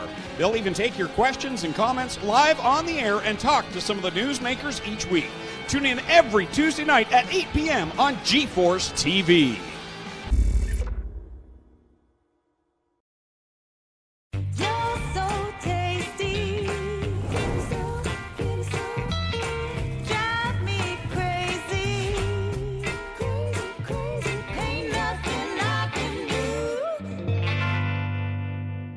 Early man discovered fire, but Quick perfected fire. Quick is the only fire starter that guarantees to start your campfire, wood stove, or fireplace without the need for kindling or paper. Find your nearest Quick retailer at quickquick.com.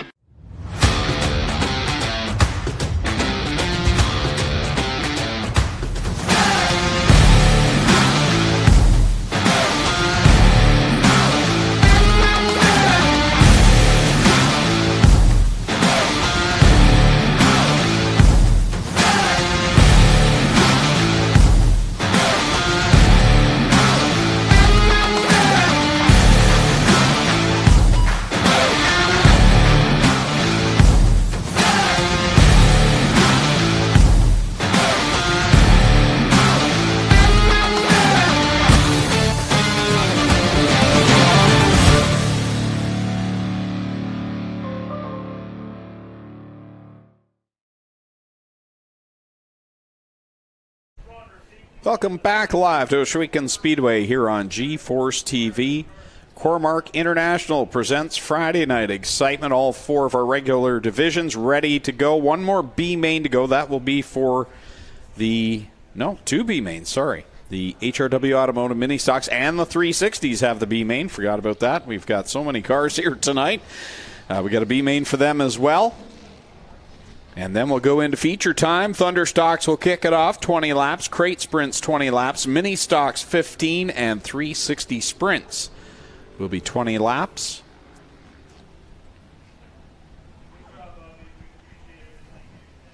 So some of these mini stockers will head over to the pit area, get ready for that last chance qualifier. 6 laps for that.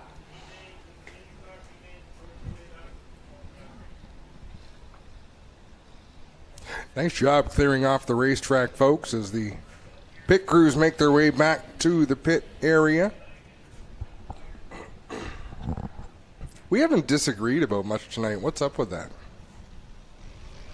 I think I've been in a decent mood. That maybe that's the problem. That's ridiculous. Well, it started off with a good meme today that kind of got us in the right. The right groove together. It did. Dumb humor is the best.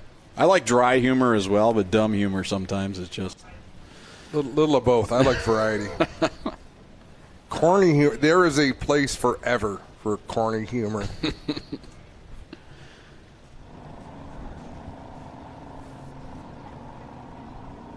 Look at that racetrack. It is plenty wide tonight, Adam, and there's going to be lots of room for, especially the stock car divisions. They can really utilize the entire track. The sprint cars, more or less, it's going to be bottom top, but it makes for such great racing. No, I disagree, Greg. 1 and 2, I think the top is no man's land. You know, I really enjoyed what we saw with the middle groove squeezing the car down on the bottom. We're used to seeing the sprint cars go into the corner. There being 20 feet between them. The car on the bottom is at the bottom. The car on the on the cushion is 20 feet away from the car beside it. I think we're going to see them run a lot closer in the turns, at least in 1 and 2. Yeah, 3 and 4, definitely a lot of speed there tonight, as DJ Christie showed that. Liam Martin really used the outside. Of course, Ryan Turner's always up there and fast. So we see the last of the fans making their way up the stairs. It's nice to have those stairs now. That front stretch wall, that first step is a doozy, as Bugs Bunny would say. Yeah, I wouldn't know. I walk all the way to turn 1. So do I. I learned the first night of the year, I thought, I'll just jump down the wall like I used to, and my ankles didn't like it. So no, I feel my back like a Jenga game that had just been blown to pieces.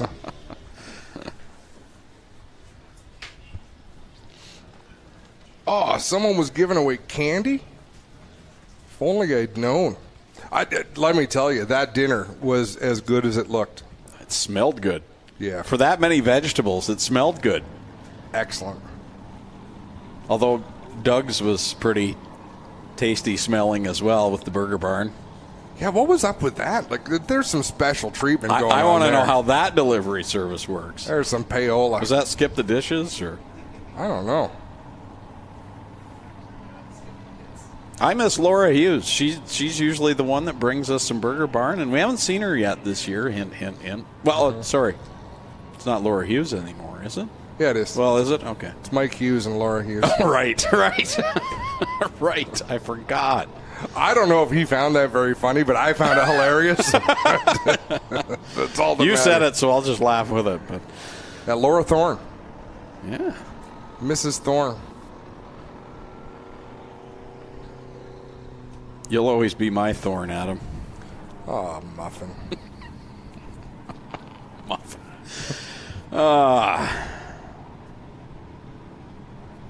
Just a few left, and then we'll be back to racing. Mini stocks starting to line up over there for their B main. 8 of them. I'm surprised they're running a B main with 8 cars, but I guess you got to do what you got to do.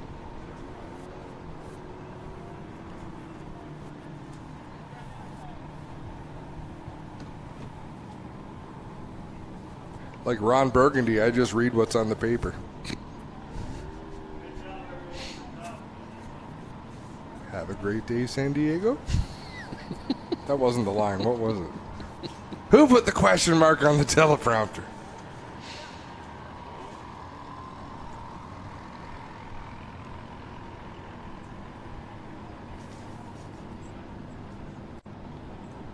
Yeah, I'm not willing to acknowledge that there's going to be a telestrator until I see it. Hearing about it.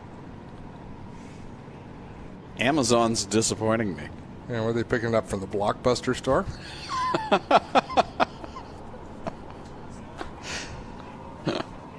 From Future Shop. Yep. Those are the stores that, like, the memes that really get me when they show Blockbuster. Do you remember going to the Blockbuster store and how mad you would be when a new release wasn't available? Yep. We have 740 copies. And they're all gone. Good. Well, sometimes you'd wander around looking for, maybe there was one somebody dropped somewhere. Oh, you were waiting for the returns. You'd watch people come in. Kids have no idea how hard it was for us. It was rough without Netflix. Right? Well, you said it earlier about why did I watch Gem and the Holograms? Because you didn't want to walk across the room to change the channel. Kids would be mortified today. Well, and then on the other channel was Care Bear, so it was like... Kids don't understand commercials. No, they really don't. They think it's something they can skip after 5 seconds. Yeah, what the heck is this?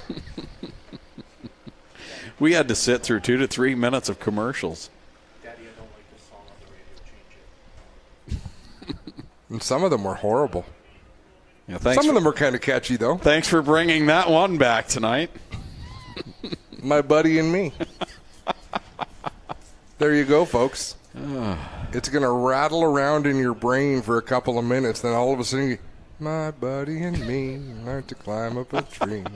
And now it is stuck in your head for weeks and weeks. If you're in your 40s, you'll know that. Yep. If you're in your 60s, you have no idea. And if you're in your 20s, we're not talking to you. Yeah. YouTube it.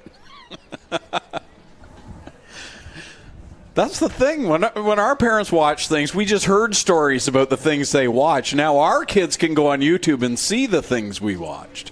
Yep. Well, 5 cars come out for, make it 6. Oh, there's another one. 7. Last chance qualifier for the HRW Automotive mini stocks. Tim Newell scheduled to go from the pole in the 26. He's out there. Alongside him, Rob Twitchett out of Cambridge in the 69. Crystal Sewells from Hamilton, the 81 Deep, will start 3rd. 4th is Steve Miller from Paris in the 79. Tim DeBoer in the 9 from York. Goes from 5th. 6th is Don Deagle out of Hamilton, the 12. From the 7th spot, I don't see Braden Cuse. In the 7B, Scott Simpson is out there, though, in the 01S from Trenton. And Braden had a top 3 finish. I think he finished 2nd the one night, ended up in victory lane, getting interviewed and everything. And the car tonight in the heat just didn't look as strong as we were used to seeing the Cuse machine, so doesn't make the call. And here we go, 6 laps the distance in the B main. Newell down into the corner, sliding up the racetrack into the path of Rob Twitchett. Twitchett bobbles just a little bit in turn number 2. That under the engine laid down a bit. That allows DeBoer to close into that number 9. DeBoer going to head to the outside of the 69 of Rob Twitchett. Twitchett in that Cal Tire, number 69, looking strong right now. He's got that wound up. Had the start of the year just go south for him. The first few weeks were absolutely miserable. Good to see the 69 full song door-to-door right now with Tim DeBoer. Top 3 have pulled away from Miller in the 79, running 4th. Deagle 5th in that 12 machine, and then Simpson a little bit further back in the 01. 2 on the board, 4 to go. In this last chance qualifier, Newell went way up the banking. That allows Twitchett and DeBoer to gain some ground on them as they'll come to the cross flags this time by. Nobody is able to navigate turn 1. It's almost comical to watch how much they struggle. Watch the top 3 go into 1 and 2, and they're all going to have to catch their cars at some point before the backstretch. Yeah, up they go. Here's Twitchett trying to find the lower lane. Tim DeBoer's down there. Down to 3 they go. Newell leads the way. Twitchett running the middle of the track. DeBoer trying to point his car down to the bottom. 2 laps to go. They're 3 wide for the lead. What a great shot there, that 3 wide action from the drone. Rob Twitchett there working the inside line on Tim Newell as they work off a corner 2. Again, the door gets closed on him. Tim DeBoer will slip by. He had to check up, sliding up the racetrack. That allowed DeBoer to slide to the inside. Now DeBoer's going to try to do the same thing in turn 4 as the white flag flies one more lap. Final trip around. Tim Newell out in front. Tim DeBoer in second. Newell goes way up the track. DeBoer will come by in that white and yellow number 9. Into corner number 3 he goes, edging just ahead of Newell as they come down to the checkered flag. Dead even into turn number 3. They'll race off of 4 side by side. Newell with the run. He'll take the win over DeBoer, Twitchett, Miller, and Deagle. It'll be Simpson and Sewells rounding out the running order here for the B main for the mini stocks. Still one more B main to come. It's for the Cool Kids Ice and Water Core Pack merchandising sprint cars. There's some names in this one. And we'll have to see if we can get the number of cars transferring through this B main.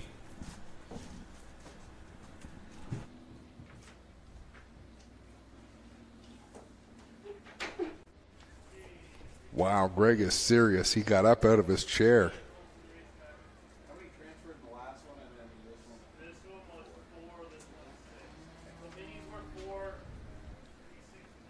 So 9 cars going to start this 360B main. 6 cars will transfer. The top 4 in the mini stocks went through.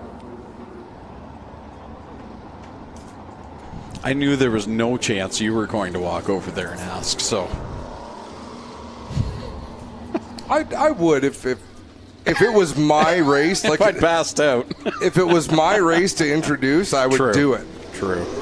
It's all you, buddy. No. For yours, you called down to Clinton. Clinton called up to Doug, and you're like literally 10 feet from Doug. So did I get the answer faster than you? Well, Clinton's not. Is he down there right now? I could never mind. I don't know. I'm not going to win this but argument. When I call him, he answers. I wasn't paying attention, but I am now. What do you need? Never mind. It's okay. Perfect. Bye. Thanks. He did it again. He made it funny. Mark that. All right, starting on the pole in this one.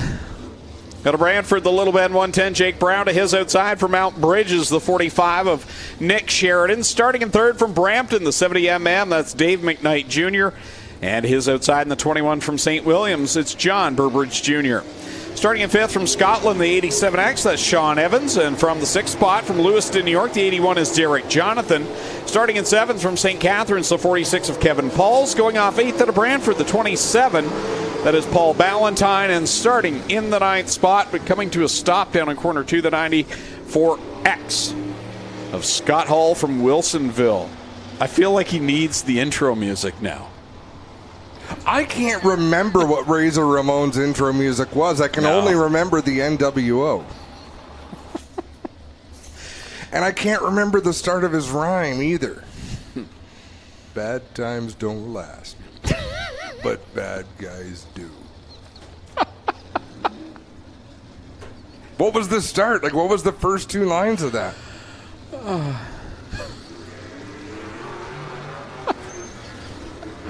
For some reason. No, never mind. Never mind. I'm not going to go down this road. Let's just go to the B main and call this off. I was going down a dark, shady path. Uh-oh. Oh, I'm hearing the theme music here. That doesn't ring a bell, though, that music. Hey, guys, let's try to not get a strike here on YouTube, Yeah, so you might want to exactly. shut that off. Exactly. All right, coming to the green flag. Brown and Sheridan.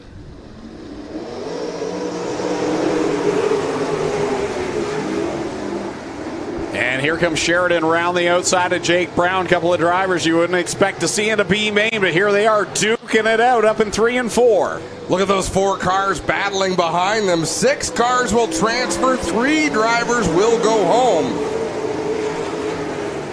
Right now it's all Brown and Sheridan, then it's McKnight and Burbridge, the juniors back there. Oh, Whoa, and closes baby. the door on Derek Jonathan.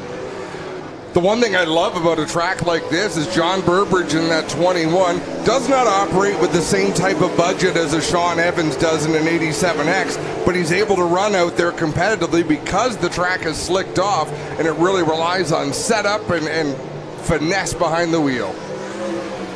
Jake Brown checked out from Nick Sheridan here in this last couple of laps. He's on it right now, and it's John Burbridge Jr. riding in third. Sean Evans has worked his way up into a transfer spot in that 87X. Derek Jonathan and Dave McKnight. Nice move on Dave McKnight to take the 5th spot. That's a bit of relief for a driver to not be in that final transfer spot, because Kevin Pauls in the 46 is not that far back from Dave McKnight. Jake Brown rolling the outside line down in 3 and 4. Nick Sheridan trying something a little different down on the bottom right now. You got 5 on the board so far in this, 7 still to go. Nick Sheridan wisely moving around on the racetrack trying to see what might work. This is valuable knowledge he's gaining for the feature later on. It's going to be even slicker then, but at least he's got a bit of a baseline for how it'll feel later in the night. Well, Jake Brown putting a spanking on the field right now. Not as bad as the Jays right now. 25-3 over the Red Sox. Wow. Come on. Kevin Pauls off the banking at 2. My son is in Boston for a bachelor party this weekend. They're at the game. They're probably having a blast, drunk as skunks, about to get their butts kicked in Boston. Jake Brown leads with 4 laps left to go as he's catching the back of the pack in this one. Nick Sheridan second, then it's Sean Evans, John Burbridge Jr. having a good solid run in 4th, and it's Jonathan and Dave McKnight Jr., the transfer cars.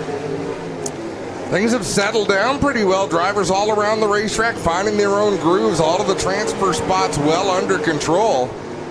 As Jake Brown goes the inside of Kevin Pauls, he'll put the 46 a lap down. 2 laps left. Jake Brown drives that Strode's Barbecue Hills Tire and Gas number Little Bend 110 right now into corner number 2. Gets by Pauls. Now works on the back end of Scott Hall. And the battle is for second. Sean Evans is caught. Nick Sheridan taking the spot.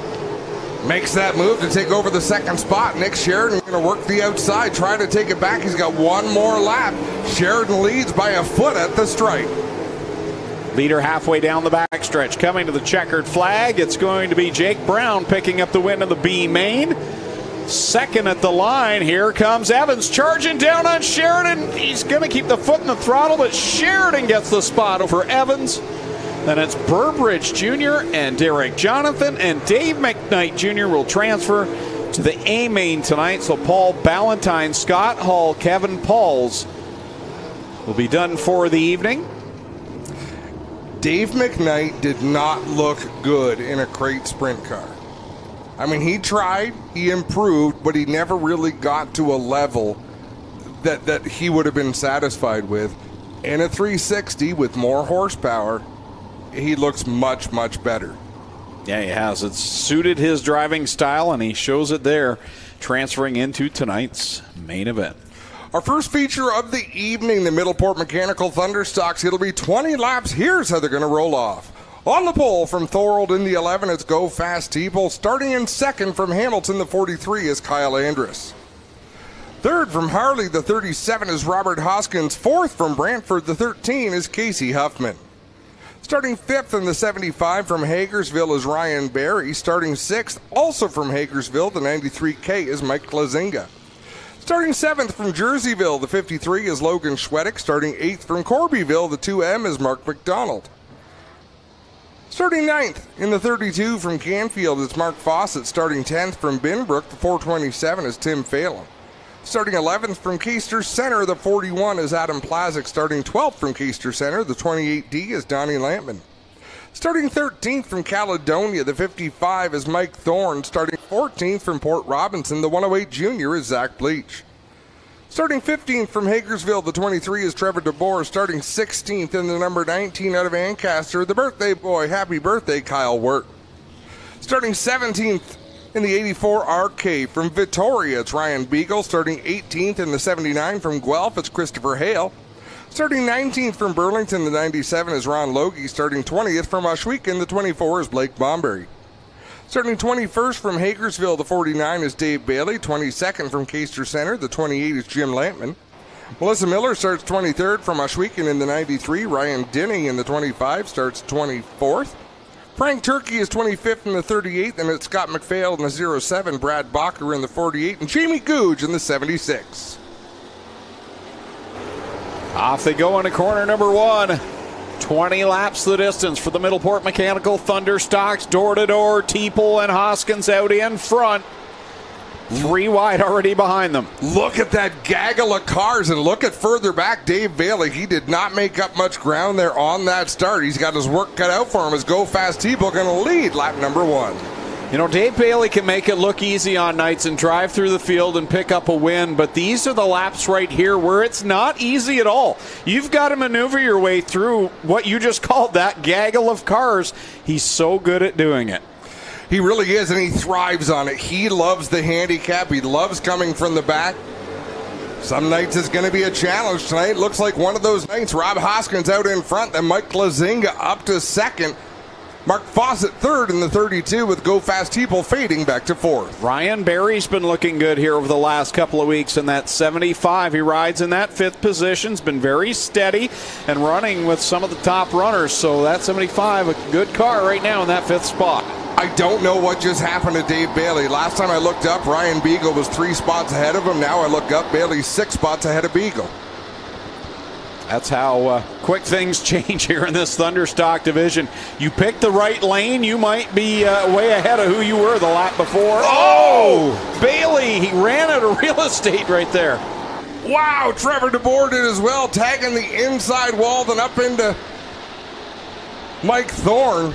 Tim Phelan around in the 427. That car is still running, still under power. He's going to get it spun around and carry on. They'll come down the banking in corner 2 in front of the leaders, but back under power, so we'll stay green. Sportsmanlike move there for Phelan. It really was. It really was. And because the temptation is there to draw the yellow. I mean, you spin out. That's what often happens. But, boy, it sure does add to a show when they keep on going like he did. It's all Rob Hoskins right now with Mark Fawcett back there in that 2nd spot. Oh, so close a week ago. Would like another chance at a win here tonight and move up one more step on that podium. Wow, Christopher Hale with a big run up the inside. He just passed 3 cars on the back straightaway. Ryan Beagle up on the high side doing the same thing. But out in front, it's Rob Hoskins with Mark Fawcett in tow. They have opened up a big lead over Klazinga, who was in a battle with Kyle Wirt. So Hoskins and Fawcett right now work around the lap car of Phelan in the 427. Then you've got that battle for the 3rd spot. It's Kyle Wirt and Mike Klazinga. Logan Schwedek's got probably the best seat right now in the house. He's in 5th, and he's kind of on an island. All by himself, but he's got Dave Bailey coming in a hurry. I'm watching Ryan Beagle looking for racing room out there, along with Christopher Hale, Trevor DeBoer in the 23. There is not much room for them to operate as Mark Fawcett making a move to the inside of Rob Hoskins for the lead in turn 1. Wow, great drone shots there. You see how close it is. You get just a little sideways in the corner. You can easily get into someone. You see Trevor DeBoer right there on the back bumper of Ryan Beagle. Tim Phelan in the 427, now that he's up there with the leaders, is running right with the leaders. He's in 4th on the racetrack, obviously is a lap down. Halfway home in this one. Black flag being displayed for Mark McDonald, whose tailpiece is hanging off on that 2M. He'll head to the pit area. Bummer for Mark McDonald. Literally. There you go. Rob Hoskins leads the lap with 9 to go now. But here comes Mark Fawcett on the bottom. Fawcett with a good run off the bottom of the racetrack. He'll edge out in front of Hoskins down into 3 and 4. They've got Brad Bacher just ahead of them. In that 48 machine, which way is Bacher going to go? Which way is the leader's going to go? Bacher goes up the racetrack. The leader's right down to the bottom. Fawcett hooked up on the bottom. He was so good last week. Thought he had it. Now the caution flag comes out for Mike Thorne around in corner number 4. It's like some damage on the nose. Dave Bailey is up to 5th. Logan Schwedek, Christopher Hale, and Ryan Beagle and Trevor DeBoer, which we would probably say the other cars most affected by the handicap are back there around 9th, 10th, 11th. So Bailey doing a good job at the start of this one as Clinton Jeffrey is on the scene to ask Mike Thorne what's going on. See the damage there in the right front. Well, guys, he's got a problem with the right front. There's a little bit of sheet metal hanging off, and I told Mike, I said, you know, it's not horrible. You may want to get it fixed, or you may just want to go for it. But either way, we can't touch it, as you know that. So We'll see what Mike Thorne does. He'll probably haul it off into one and see how it feels, guys. It's actually perfect the way it's dragging because it's already bent down past the tire, so he's not going to cut a tire with it. But it looks like he's going to head into the Burger Barn crew. They've got plenty of people back there that will be able to help get that car race-worthy again. Well, guys, here's your Case IH track report. Still a lot of tack right down here on the bottom, right here in the inside lane. As you get up a bit higher, you can see it's very flat, but there's not a lot of bite left in it. A very tiny bit down here at the bottom, but up near the top, guys. Smooth, slick, and these drivers are going to have to pedal it. That's your Case IH track report. Down in 1 and 2, there's about 2 lanes, maybe 2.5 lanes of really good bite. So you're seeing cars run side by side. And it's strange for us here at Ohsweken, but to see them door-to-door pinch down to the bottom. Yeah, that's not what we expect to see, and we talked about that, the 2 or 3 lanes, but tonight it's all around the bottom, and still 8 laps left to go in this one. Rob Hoskins reassumes the lead, led the last complete lap. Mark Fawcett dominated last week until the very end. How much does he want to get to victory lane here? Oh, there's a lot of hungry drivers up there. And whenever you see the 49 on the leaderboard, they know they've got their work cut out for them. White flag coming out. Mike Thorne rejoins the field. Mark McDonald has the tailpiece fixed on the 2M. He's back out there as well. Yeah, I think they would have just ripped it right off. He was down there having a word with turn 2 flagman Ryan Smith. Is Mike Thorne going to go up around the lead lap or the lap down cars?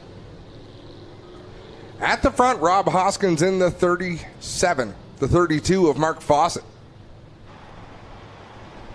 It really depends where they go. What do they leave for Dave Bailey? And Kyle Wirt is very quick as well. He's been to victory lane this season. He's got a lot of speed in that number 19. We've got 8 laps left to go. Yeah, the only 2 other drivers to win besides Dave Bailey, that number 19 at Kyle Wirt, and of course the red 84 RK of Ryan Beagle won 1 week ago, and here he comes around the outside of Donnie Lampman. Dave Bailey up to the outside. He had to bite the brakes a little bit as Mark Fawcett comes out the corner and uses some racetrack heading up towards the wall. Now Rob Hoskins going to slide up the racetrack in front of Dave Bailey in the 49. No, Dave Bailey has room to operate. 3 wide at the line. It was Fawcett over Hoskins and Bailey. Here comes Bailey's got the run off of corner number 2. Fawcett has the lead. They'll leave Hoskins back in third to face Kyle Wirt and Ryan Beagle. Off of turn number 4, who's going to lead this lap? It's Dave Bailey in the 49. But Mark Fawcett goes around him on the bottom in turn number 1. Bailey rolls out ahead down the back straightaway, but Mark Fawcett not laying over in this one. He's given a battle to Bailey in the 49. Big high five of the start-finish line. It's Dave Bailey leading over Fawcett, Hoskins, Beagle, and Kyle Wirt. That's your top 5 with 5 laps left to go. Door-to-door off of 2. Bailey on the outside, Fawcett on the bottom, digging hard. With 4 laps to go at this time, Ryan Beagle inching his way towards the front of the field as well. They're still side by side. Fawcett gets sideways off of turn number 4. That allows Bailey to pull out with an advantage. But Fawcett immediately right back to the lead in turn 1. Look at the launch for Bailey that time off of 2. He'll streak ahead down into corner number 3. And Ryan Beagle working that bottom. Here he comes on the back end of Fawcett. Beagle is so good at getting that car to settle down and keeping the forward momentum. But Dave Bailey is comfortable up there in the groove he's running. He's opening an advantage over Fawcett in the 32 as Beagle battles with Hoskins in the 37. I was just about to say, boy, oh boy, what a great run for Rob Hoskins. He's hanging with the toughest here in this division. Has had so much misfortune this year, but he's right there in the back bumper of Ryan Beagle. He has a tradition of misfortune. And wow, Beagle almost to the lead in turn number 1. Did he ever drive that deep? Dave Bailey knows the 84 is there. Beagle up to the high side. 1 more lap to go. Shoots it down the hill. See if he can get a run on Bailey. Down in 1 again. 1 more time to do it on Brewster Baker. He's out in front, but here comes Beagle. Wow, look at Ryan Beagle go through turn number 2. He inches closer to that number 49 down the backstretch. This is going to be his final shot at it. He'll go high and then shoot it down the banking. Try and get the run on Bailey. He's got a head of steam, but Bailey's going to get the win over Beagle. Fawcett third. third. Then it's Hoskins and Klazinga, your top 5. Kyle Wirt, Trevor DeBoer, Christopher Hale, Donnie Lampman, Ron Logie, Logan Schwedick, etc., etc. Well, Bailey wins again, but I mean, it wasn't a snoozer at all, Adam. A great battle, and I mean, someone has to be the best. Yep. Someone is the best. Dave Bailey is the best Thunderstock racer we've probably ever seen on the dirt in this area, but the competition's there. You know, it's close, and these guys know it. If you can run with Dave Bailey, you're pretty darn good. If you can beat him, you're great. And more often than not, Dave Bailey is going to get the best of the Thunderstock field in that Queenston 48. And we talked 49. about them starting so far back, and you looked how Dave Bailey got through quickly through the field. Ryan Beagle had a little bit harder time, and I wonder if that little bit of delay to get towards the front kept him from putting a bigger challenge on Dave Bailey. So the early laps mean just as much as the late ones. As Lone Wolf Fireworks lights up the sky, we'll send it down to Clinton Jeffrey, who will talk to Dave Bailey yet again down in Quick, Victory Lane. Thanks a lot, Greg. We'll hustle through Victory Lane here. We still got 3 features to go here on Fan Appreciation. I want to welcome everybody from Cormark here tonight. Hopefully they had a great time at the barbecue.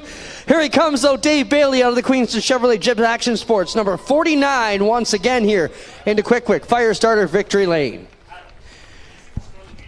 Dave, another solid drive here tonight. Beagle was coming back at you at the end. If he had 2 more, I think we would have had a great drag race back to the finish. Did you know how far he was coming? Because you did change your lane. I seen the 32 wasn't second on the scoreboard anymore. I seen it was 84, so I figured he's probably around the bottom, because if I was at the top, he was doing what I wasn't. So I just had to go to the bottom and just give him the top. And he used the top to pass last week, and I just hope he wasn't going to do it again. Dave, you're probably having your most dominant season ever. A lot of these guys are just lifting off the bottom given to you. We've seen you have to go to the outside today and take a different game plan into the win. Talk about your drive. Yeah, just when you know they're all going to be stacked up on the bottom, you got to do stuff to make it work on the top, and just you got to change your strategy, I guess. And Beagle's been following us around quite a bit this year, and he's been giving us a run for our money, and he's up here again, proves it. Right on. Dave Bailey grabs another feature win here in Quick Victory Lane. Get over here and talk to Beagle. Well, big dog, you were coming, man. This car rolls the bottom 1 and 2 like nothing we've seen here in 25 years. What a drive, man. Thanks. It felt good. Dave got through traffic better than us tonight, and I got to give a hand to him for that. And hopefully we can get a little better at that. Maybe we'll get one more step on the podium next week. Right on. Ryan Beagle, 1 feature win already this year. We'll get over here and talk to Mark Fawcett. Mark, solid drive. You're at the front of this one for a while, and that's where you got to be before you can take the big trophy home on a Friday night. Tell us about your run. You know, I'm happy. Caution again kind of got us again. I think I might have pulled off a win, but hey, you know what? I'm running a 305 here, and not normally doing that. It's the first time trying it, so I'm pretty happy with it. Got to thank my sponsors again, Quick, Nicam, Gales Auto, SP Motorsports, Stickerette, Harrington, Built, Exhaust, Jerry's Pizza, and thanks for the fans, and I hope everybody had a great night tonight with the autographs. Thank you, Mark. How about it? Mark Fawcett will be 3rd, Brian Beagle 2nd, and your winner once again, Dave Bailey in the Chips Action Sports Queenston 49 picks up the feature win. We'll be right back live here on G-Force for the Strickland's Brantford GM Crate feature coming right up. You're so tasty. Drive me crazy. Ain't nothing I can do. On the scene since 1949, Fast Eddie was born with a lead foot and a burning need for speed. His passion for speed and sport has been captured in this authentic collection of vintage themed gear. Created for gearheads, riders, and racers, Fast Eddie truly encompasses the great Canadian racing culture we have from coast to coast. Drive hard, get dirty, and look good doing it. Fast Eddie Speedwear. Get geared up. Well, good evening, everybody. Welcome to our weekly race chat. Adam Ross and Clinton Jeffrey are live and interactive every Tuesday night. Rivals Race Chat is your home for race discussion, debate, news, interviews, and more. They'll even take your questions and comments live on the air and talk to some of the newsmakers each week. Tune in every Tuesday night at 8 p.m. on G-Force TV. Early man discovered fire, but Quick Wick perfected fire. Quick Wick is the only fire starter that guarantees to start your campfire, wood stove, or fireplace without the need for kindling or paper. Find your nearest Quick Wick retailer at quickwick.com. Welcome back live to Ohsweken Speedway on GeForce TV, and we need to give a shout out to our mascots, Fang and Claw. It's been a hot night here tonight. They're in their crew shirts, and the feathers and the fur keep them warm. Stop, drop, and roll. Stop, drop, and roll. It might feel like you're on fire, but you're not. Let's give you the starting lineup because it's a big one. On the pole from Rockwood in the 74, it's Rob Neely. On the outside from St. Thomas, the number 4 is Jesse Costa. The 4B is from Port Perry, it's Daryl Peltier. 77T from Ohsweken is Tyler Powless, he'll start 4th. Starting 5th from Freelton, the 12 Double D is Darren Dryden. Starting 6th from Brantford, the 49L is Lucas Smith. 7th in the 71 from St. Catharines is Mike Bowman. 8th from Stony Creek, the 24A is AJ Lewis. 9th from Waterloo, the 19D is Alan Downey. 10th from Thamesford, the 7 is Eric Gledhill. 11th from Thamesford, the 14 is Larry Gledhill. And 12th from Ancaster, the 51 is Trevor Young. Starting 13th in the 45 from Thamesford, it's Curtis Gartley. Starting in 14th in the 08 from Fonthill, it's Stephen Beckett. Starting 15th from Georgetown, the 2M is Steve Murdoch. Starting 16th in the 14T out of Hagersville, it's Noel Teal. 17th from Waynefleet, the BS39 is Brett Stratford. 18th, it's the Iceman from Six Nations. The 20 is Johnny Miller. 19th out of Kitchener, the 2 is Travis Hostetter. 20th in the 88 from Brantford, it's Lance Erskine. 21st from Rockwood, the 94 is Ryan Fraser. 22nd from Waterdown, the 5C is Connor Mahoney. 23rd in the 77E from Ohsweken, it's Ashton Van Every. 24th from Mossley, the 3S is Austin Rose. Starting 25th from Ohsweken, the 9C is Brian Nanicoke. Starting 26th from Kitchener, the 50LS is Adrian Staley.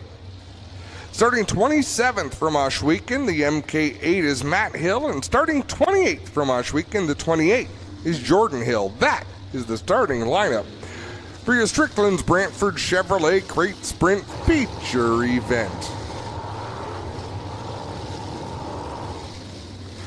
White flag displayed by Cameron Thompson. Next time at a turn number 4, the veteran front row of Rob Neely in the 74 and Jesse Costa in the 4 will light this field up and bring them to green.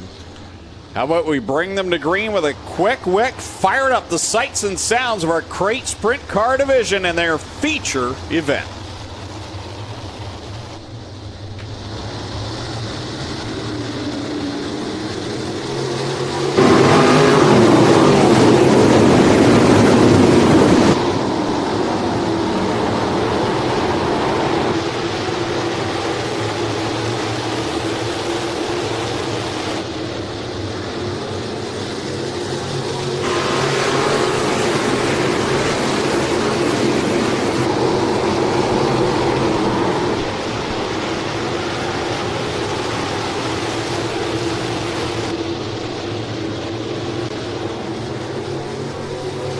Two laps on the board. Audi in front, Darren Dryden and Rob Neely. Rob's had a great night since the drop of the green flag in the qualifying heats. Good to see him, that radio shuttle number 74 there in that second spot. Daryl Peltier had a big moment a couple of laps ago in turn number 2. He was able to gather that car up, and everybody around him was able to take evasive action, but he lost some ground to the lead pack as we've got one around. Believe that's Brian Nanicoke in 3 and 4. So the field comes under the caution flag for the first time with 3 laps on the board, and Darren Dryden out in front of Rob Neely. I'll tell you what's going to be funny, Greg, is a single file restart with 28 sprint cars in a row. 28th place is going to be in turn number 2 when they come to green. What a field yet again here tonight. So we see Brian Nanicoke getting pushed off, or getting ready to get pushed off. Clinton Jeffrey there on the scene. Yeah, guys, just a quick twist around here for the Nanicoke 9. He'll be able to push off and go. So what these drivers have at their disposal to set these cars up with, the wing angle is a big deal, especially on a slick racetrack. If you pull that wing back and stand it up, it catches more wind in the corner. So it slows you down, but it gives you better bite in the turns.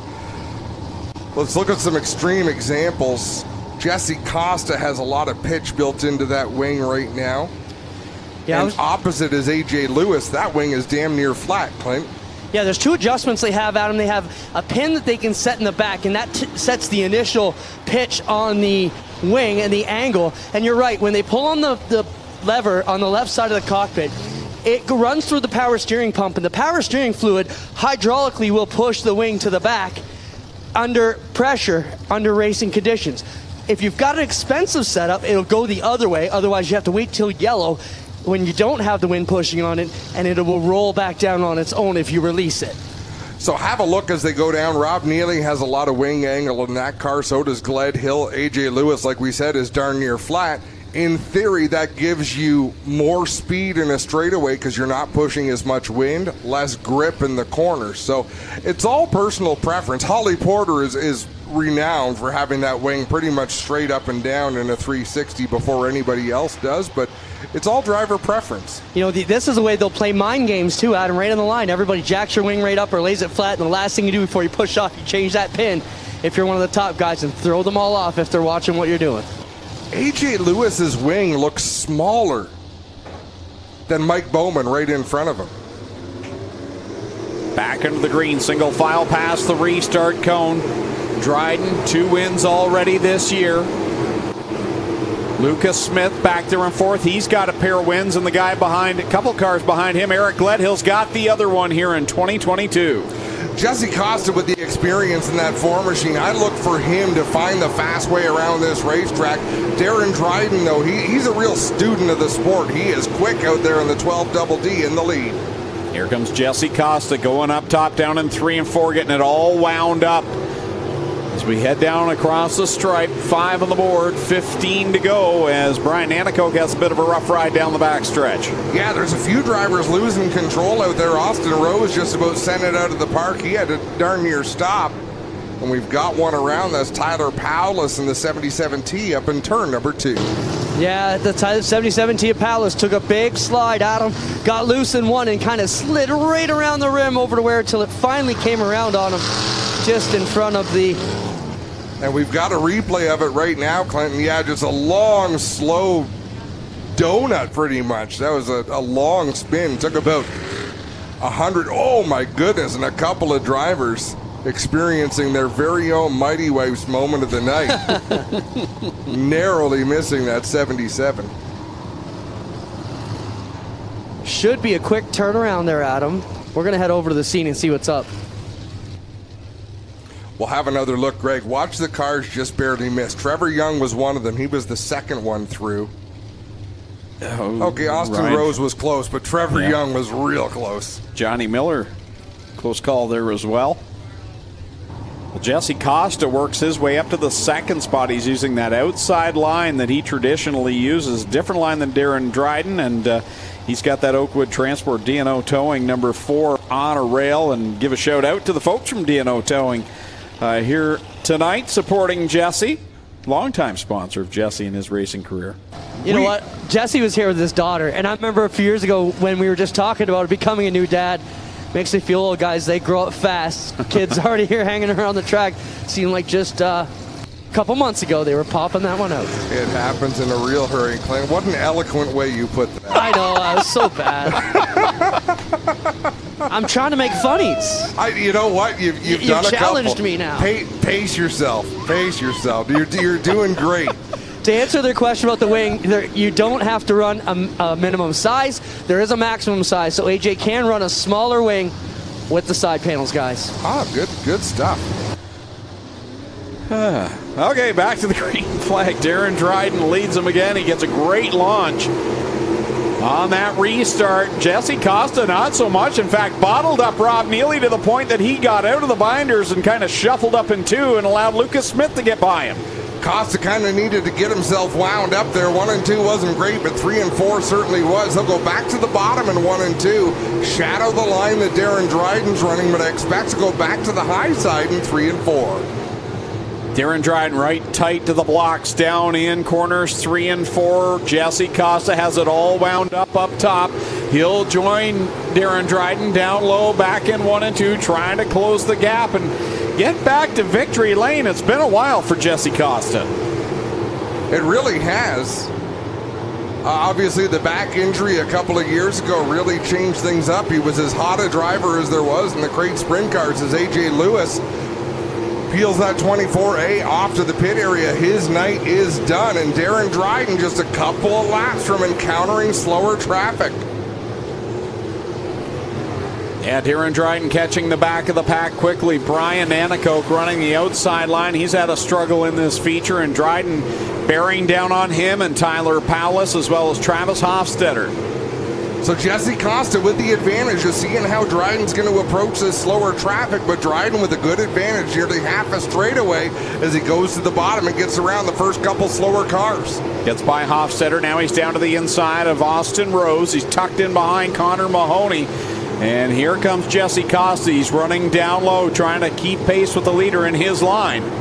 Yeah, Jessica, you could see it was a little uncomfortable for Costa to run down low because he's been sailing the high side in 3 and 4 this whole race. So the distance between first and second still about the same. A couple of slow cars between them. Leader really mired in that lap traffic. Noel Teal right in front of him right now. He'll get by in 1. Now it's Matt Hill right in his line, but he's still able to keep a good distance right now on Jesse Costa. Right now is the first time Darren Dryden has really had to check up, stuck behind Matt Hill. Costa back to the outside. He'll swing around the outside of Noel Teal and approach 1 and 2 with a big head of steam. Another guy that's really trying to get through the lap traffic is third place Lucas Smith. He's really making those aggressive moves that have got him to victory lane here in the last couple of weeks, but the laps are winding down for the 49L. Mike Bowman in the 71 sneaking up as well towards the front of the field. As Darren Dryden to the inside of Erskine down through 1 and 2. Jesse Costa not far behind. Leader Darren Dryden, clean and green out in front in that 12. DD, we got a slow one on the front stretch. Ryan Fraser slow, and that will bring out the caution flag as he comes to a stop down the entryway to corner number 1. 5 to go. Jesse Costa is going to have to put on his thinking cap out there. What do I need to do to beat this 12 double D? Because Darren Dryden is quick. There we see the Beaver Builders Action Optical number 94 of Ryan Fraser, stop down in corner number 1. I didn't know you could build a Beaver. Apparently you can. I thought when a man Beaver loves a woman Beaver. I don't know. Just when you think you got things figured out. Well, guys, here's your problem for the Fraser car. This axle, once again, this torsion arm, the axle has been tweaked back a bit. It should be underneath this. This arm will support the axle underneath, but it's bent back. It's slid out from under behind the torsion arm, and the front suspension is now sitting. Jack, if you come around the side, guys, you can see the whole frame rail sitting right on the ground. The car is totally dropped down on the clay. Great reporting by Clinton Jeffrey down on the scene as the field roars past under yellow. I was worried because after your comment, Darren was over here drawing. I thought he was drawing, and I thought, oh no, here we go. But he said, what do you expect? It's after 10:30. Teleprompter. Well, that. no, it's not. It's not yet. after 10:30 yet. Almost 10:30. I can't read. Or tell time. Or tell time. Well, now Doug O'Blien has sent me this. Razor Ramon, hey yo, bad times don't last, but bad guys do. I think there was a first line ahead of that. Maybe there wasn't. So I did the same thing. I looked up Razor Ramon quotes for you to try and make another funny. And all I found were 50 single-line anecdotes from Razor Ramon. So maybe he just strung a bunch of them together. Hang on. Greg, would you mind doing that read? No, you want to. The read from earlier? Yep. Well, we're going to the white flag, so we'll get that in on the next caution. Because Razor Ramon is more important. We're all buried in the Google.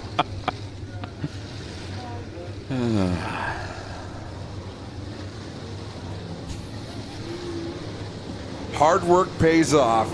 Dreams come true. Bad times don't last, but bad guys do. Can you believe I got to put up with this for the weekend, Greg? Listen, we are thorough. When we get a nugget, we got to explore. You pick it until it's out. Here we go. Darren Dryden, Jesse Costa. Costa better restart that time with Lucas Smith there in third. And Mike Bowman started to make his way towards the top. Costa to the top of the racetrack in 3 and 4. He's got a lot of speed, but it's the long way around. He's got to run on Darren Dryden. He'll chase him down into 1 and 2 with 4 laps to go. Darren Dryden pulls away off of corner number 2. Costa riding there on the outside line. Now he'll try and wind it up on top. See if he's got anything for Dryden. He gets a good launch. He really does get that speed through 3 and 4, but he can't do anything with it. He's going to keep going to school. Dryden doing a beautiful job in 1 and 2 in that 12 double D. It's got to be so tempting when you're that good in 3 and 4 to say, let's try it in 1 and 2 again, but you know it's not going to work. No. Back down to the bottom. 2 more trips around. Dryden out front by about 12 car lengths over Jesse Costa.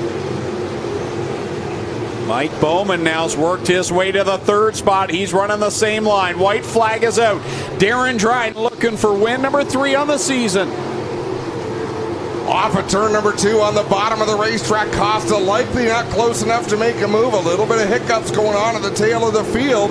But Darren Dryden going to see checkered flag in the air. He'll take win number 3. Costa 2nd. Bowman 3rd. Lucas Smith 4th. Rob Neely with a solid top 5. Murdoch back there in 6th. Gledhill in the 7th spot. Then it was Alan Downey 8th. 9th is Pelche. Good run for him. And 10th, Brett Stratford at the line. Another good one here tonight. Whoa. Darren Dryden. What happened there? I think, Alan Downey, this is an extension from last week. Alan Downey and Steve Murdoch. Remember, they had that bad wreck last week. And I've got to think that had something to do with Alan Downey ripping the nose wing off of that 19 car down in turn number 3 with the 2 of Steve Murdoch. Let's land behind him there. Something on the track. All sorts of pieces. The nose wing went up there on the high side of 3. I didn't see any of that. I just saw the tail end as they were kind of bouncing around down there. Well, nonetheless, Darren Dryden goes to Quick victory lane in the 3M DJD Graphics number 12. DD Lone Wolf Fireworks will help him celebrate. They're over on Highway 54 in Middleport. Jesse Costa 2nd. Looked it up, and Jesse, the winningest driver. The driver is still competing in the crate sprint car division. He's got 6 victories, but 1 spot short tonight. You have to feel it's coming for him, and, well, no surprise, Mike Bowman back on the podium again. Well, here he comes. Getting ready to get out. We'll get Mike Bowman on the pad. Still 2 features to come. We've got the mini stocks up next, and then the 360 sprints to conclude tonight's action. Darren Dryden getting the safety gear off. He'll make his way out of the 3M12 Double D machine, the DJD graphics car. Here he goes up on the top wing, fans. How about it for your feature winner tonight, Darren Dryden?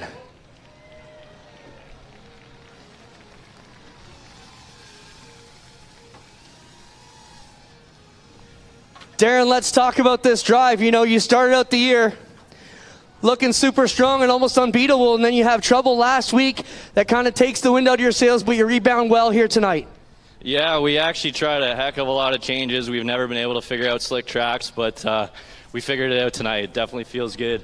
I'm absolutely drenched in hydraulic fluid. I kept cranking the wing back, but it wasn't working very well. I was just getting covered.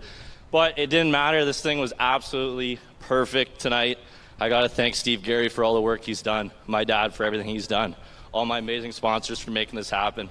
3M, DJD Graphics, Humberview, Parts.ca, Puzzy Pools and Landscapes, BJ Custom Finishes, Expert Transmission, Epic Racewear, Desert Ends Insurance, Andy Burnside, M&M products, quality home appliances, unique metal concepts, custom coatings. Congratulations, Darren. Hey, Jack, look at this. He's smart. Put them all on one panel there so you can read them off. I like that, Darren. Quick thinking. Let's talk to Jesse Costa. Big Daddy Jesse Costa. Jesse, during that race, we were joking about how, we knew you when you were a kid. Now you've got your own daughter here, and how cool it is to have the family here at the races with you. What does it mean to get on the concrete with the daughter here? It's super special. I remember going to the races when I was a kid with my dad, and just how fun it is, and I'm just so happy that she's having so much fun when she comes now. But I just got to thank Bar Motorsports. It's good to be back on the podium. We haven't been up here since week 1, but I think we got things straightened out now. The Gladhill family, they're such a good family. We're so lucky to have them involved with our team. Oakwood Transport, Wells Foundry, DNO, they're here watching me, so I'm happy I'm up here while they're here. Well, there's Millwrights, Fairbanks Auto Body, Nate Acklin, he does so much for everybody here. I really appreciate it. APC, Leach Performance Engines for the awesome motor. My parents, my supportive wife, you can't be out here without the support from her. And Ohsweken Speedway, thanks Glenn, awesome facility. Right on, Jesse. You got something to say, sweetie? Say hi. Hi. Oh, that was the softest hi ever. Let's get over here. Bowman, back here. We've talked a lot this year. I mean, you're still trying to figure out passing points, figure out the redraw, but you're still here where it counts at the end of the night, Mike. Yeah, I mean, we figured out how to beat the 49 tonight, but these guys were a lot better than us tonight. And, we came from 7th. We were making constant forward progress, which was nice. Got the car handle on the top of 3 and 4 really well tonight, too, which was, I think, is going to be needed. Solid drive. Mike Bowman, 3rd. Jesse Costa, 2nd, your winner tonight. Darren Dryden, ladies and gentlemen, we'll be right back live here on G-Force TV. We got 2 feature events still to come.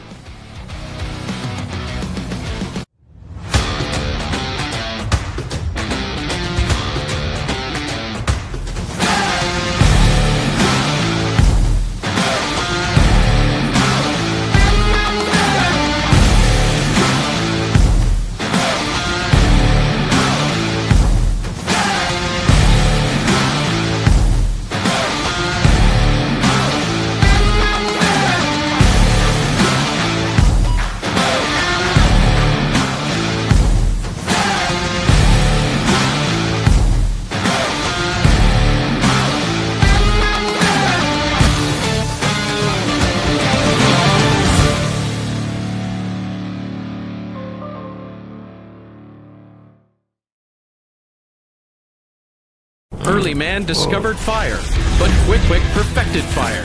Quick Wick is the only fire starter that guarantees to start your campfire, wood stove, or fireplace without the need for kindling or paper. Find your nearest Quick Wick retailer at quickwick.com. Well, good evening, everybody. Welcome to our weekly race chat.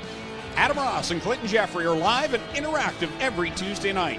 Rivals Race Chat is your home for race discussion, debate, news, interviews, and more. They'll even take your questions and comments live on the air and talk to some of the newsmakers each week.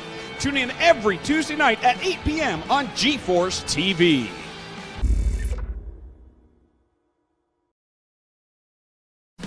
We're back at Ohsweken Speedway with 2 features left to go here on G-Force TV. You see the mini stocks sponsored by HRW Automotive. They're lined up on the high side of 3 and 4, getting ready for their 15-lap main event. And then we'll have the Cool Kids Ice and Water Core Pack Merchandising 360 Sprints join us for 20 laps in their feature to conclude tonight's program.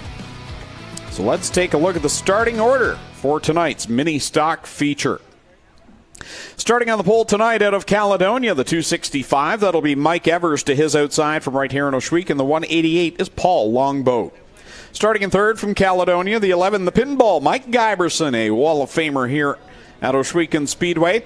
And alongside him from Brantford, the 1A is Ashton Dickey. Starting in 5th, it's John Lubeck from Port Colborne, Ontario in the 14L. And his outside from Stratford, Christopher French in the 54. In the 7th starting position from Waterdown, the 01 is Tristan De Silva. Alongside him is Jeff Elslager out of London in the 11E. In 9th, he had an impressive heat race win tonight from Guelph, and car number 1 is Jason Tolton, and his outside from Hagersville, the 23 is Dusty DeBoer. Starting in 11th, the 6X is Mike Sarantakos out of Smithville, and going from 12th from Hamilton, car number 2 is Matt Newell. Rolling off 13th out of Waterford, car number 4 is Wade Thorne, and starting in 14th from New Hamburg in the 21H, Ryan Hiller. Starting in 15th from Brantford, the 64 is Nick Erskine, and going 16th out of Smithville, the 51 of Eric York. Starting in 17th out of Ancaster, the 16 is Fabio Oliveri, and going from 18th out of Burlington, the 10J, Jeremy Hughes. 19th starting spots where we find the point leader from Thorold, the 96 of Tyler LaFantasy, and from 20th out of St. Anne's, the 34, Randy Allway. 21st, Martin Schroeder. 22nd will be Josh Robertson. 23rd, Mason Anderson. 24th, Nico Hansen. 25th, Tim Newell. 26th, Tim DeBoer. 27th, Rob Twitchett, and 28th will be Steve Miller. 15 laps the distance. The HRW Automotive Mini Stocks ready to go. Green flag racing. Do you need some oxygen? I think so. Nailed it. Mike Evers was scheduled to go from the pole. He starts at the back in this one. So the pinball's up there door to door going at it for the lead. Pinball edges out ahead in turn number 3, backs it down into the corner, but he should have a good run off of turn number 4. No, he doesn't. Longboat out in front. Elslager in the other 11. The 11E is there in the second spot now.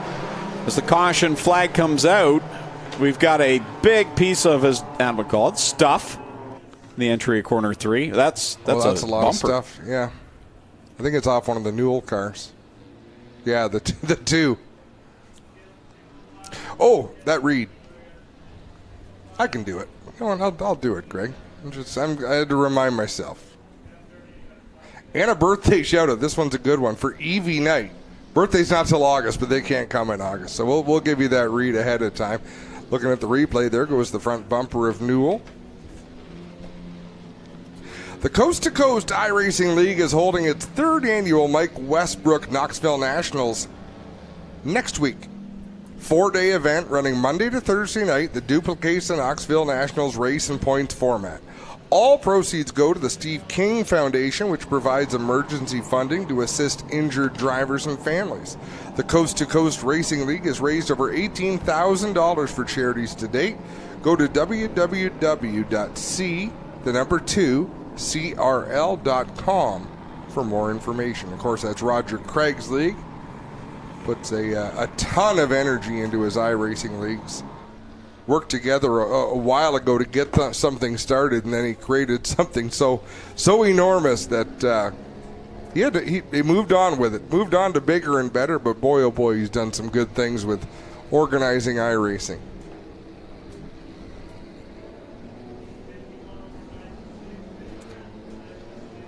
Gary Calling sends me a Razor Ramon meme. Hey, yo. Hey, yo, Gary. Hey, yo. You got that nailed. You got the tone. It's the bad guy.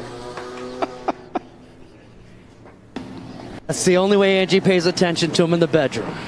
Wow, he's full of them tonight. You're on fire there, Clint. I think you're supposed to say bazinga after that. His face. Jack just peed his pants. Mighty Whites. There we have a look at the front bumper on the replay again. Clint assumes Angie lets me into the same bedroom she sleeps in.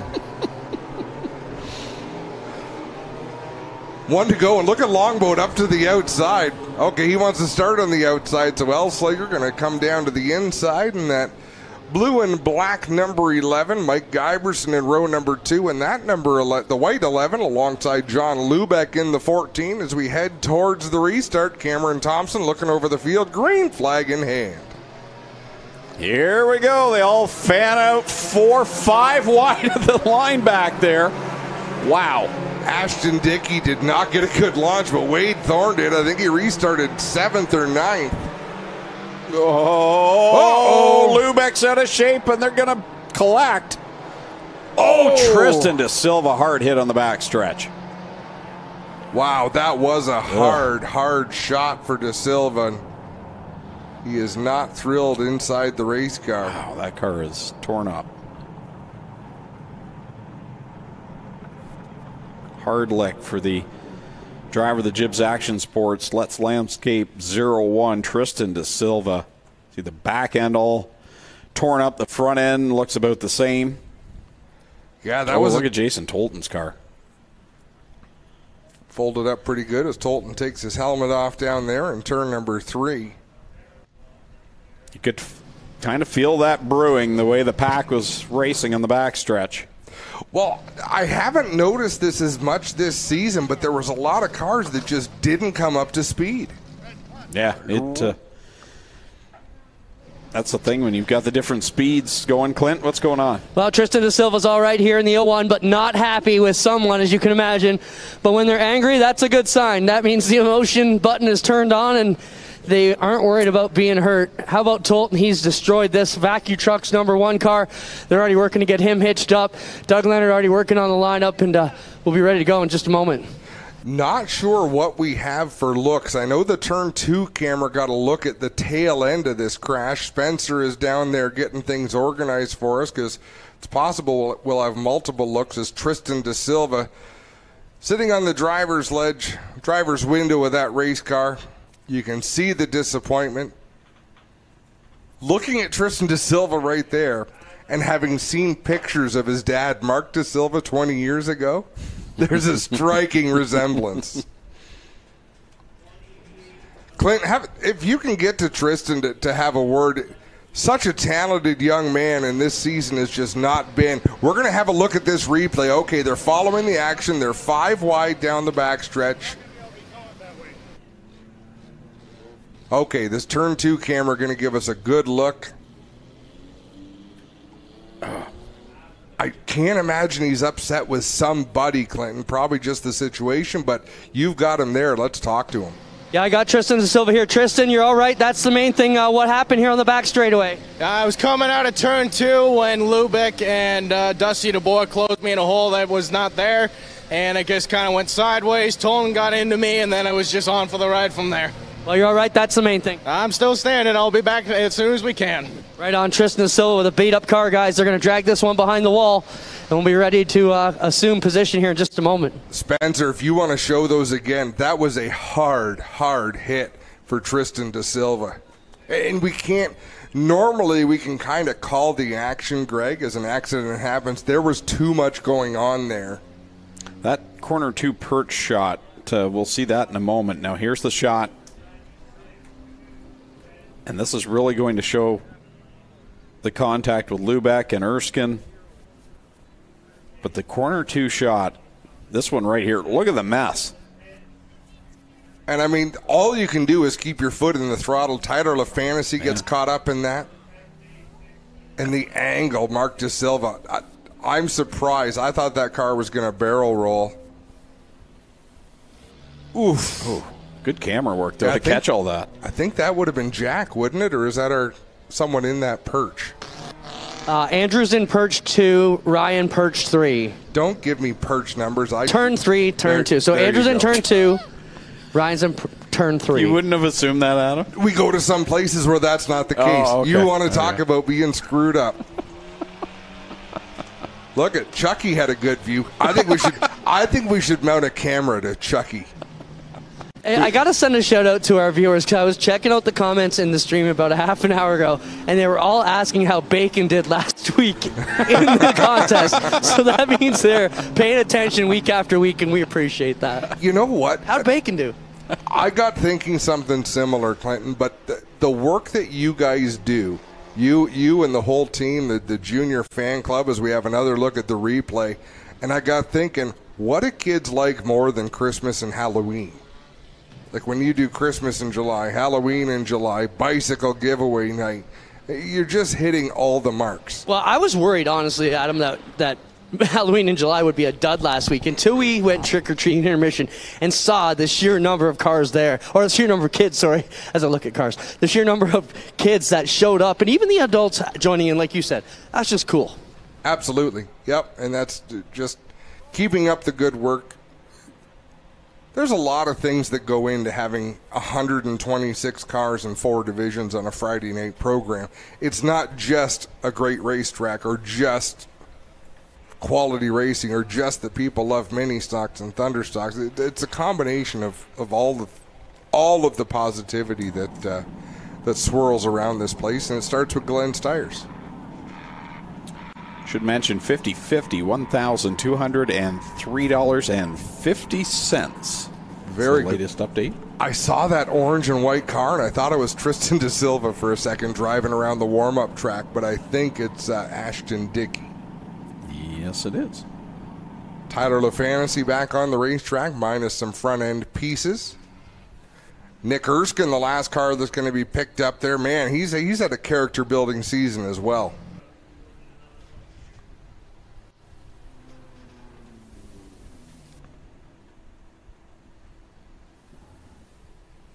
Now we'll have another look again at this. I'd like to see a real slow motion at the start of the turn 2 perch. Just gives you an idea how all this started. It happens so fast. So there's Tristan saying, yeah, Dusty DeBoer's coming up. He's kind of in a spot where there isn't a spot, just like he said. That gets him into Lubeck, who then comes back down, and Tolton comes off the wall down into Tristan, who comes down into LaFantasy, and that shoots him around to the right, and that's where that vicious ride goes up into the wall. Like the right-hand turn was so quick. How did Christopher French get through? Okay, yeah, really. that was fortunate timing. DeBoer in the 9 machine did a great job. A lot of Ryan Hiller in the 20. A lot of drivers doing a really good job to weed their way through that wreck. Let's take a quick break on G-Force TV. We will be back at Ohsweken Speedway. Early man discovered fire, but Quick perfected fire. Quick is the only fire starter that guarantees to start your campfire, wood stove, or fireplace without the need for kindling or paper. Find your nearest Quick retailer at quickquick.com.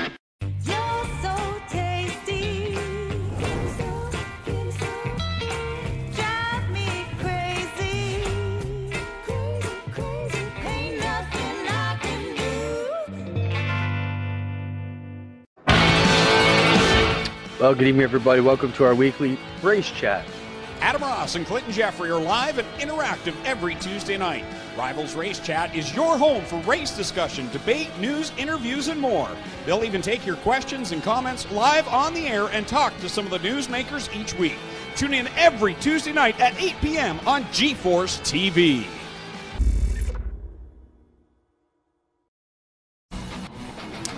We're back at Ohsweken Speedway on G-Force TV, Cormac International Night. I'm Greg Kellman, Adam Ross up in the tower with me, Clinton Jeffrey down trackside, Jason Tolton back out on the track. I didn't think we'd see that. Bad, Clinton Jeffrey, bad. That car's not destroyed. Well, I mean, come on. It just needed some loving. I guess. Wow.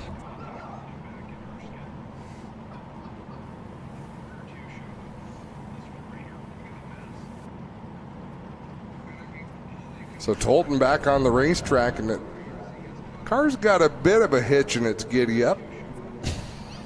And right rear's got a little bit of a wobble to it. Looks like you after 4 trips to the buffet.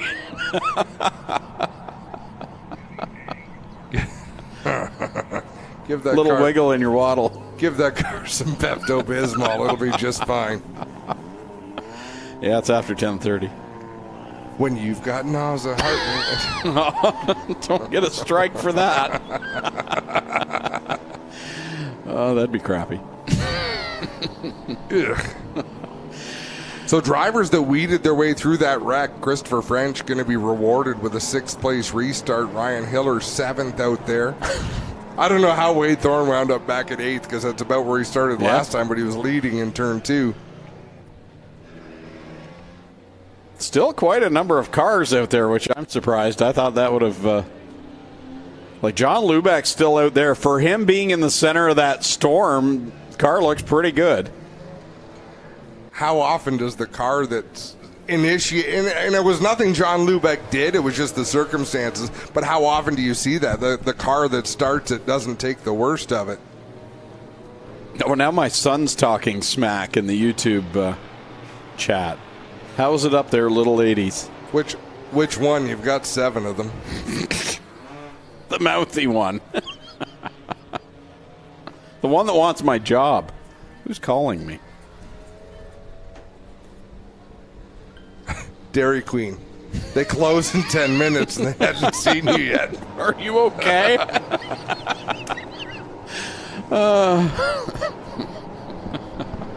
I gotta say, the new caramel drumstick Blizzard. It's a winner. Muy bueno. Oh, right on. Jeff Elslinger in the 11E. Paul Longboat on the outside. The pinball, Mike Iverson in the white number 11, John Lubeck in the 14. They're going to bring us back to the green flag. Back on it. We have one lap on the board. Hard to believe. And that hasn't settled things down at all. Look at him go again. Sure hasn't. Mike Iverson gets a little bit loopy there between 1 and 2. Goes up the racetrack. Everybody's got room to operate, though. Elslinger leads them down into turn 3. Matt Newell rejoins there just as the field comes to the green flag. Elslinger out front into the wall with Longboat. Lubeck into the infield. Oh, my goodness.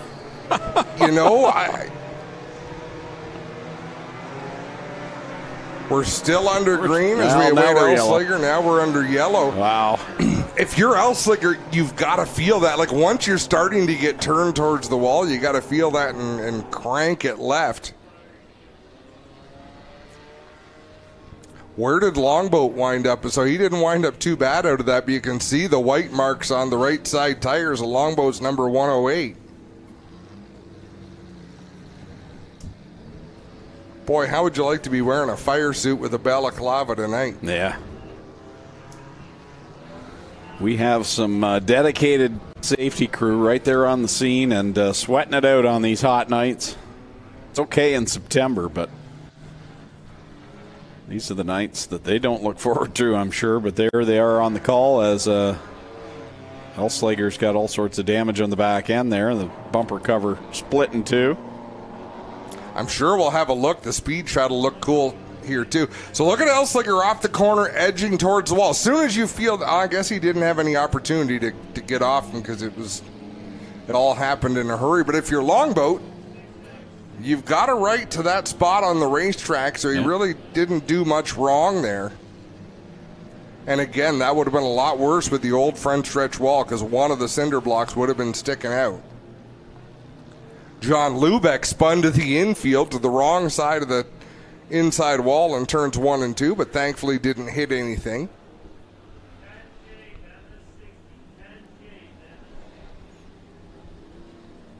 Two laps complete.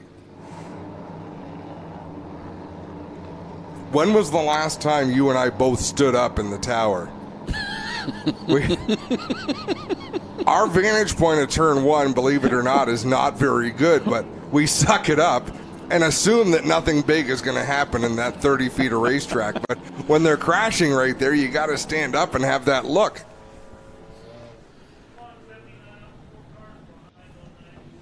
Yeah, here's the front stretch cam. Wow. Everybody's racing hard tonight. Single file restart the rest of the night, says Doug Leonard.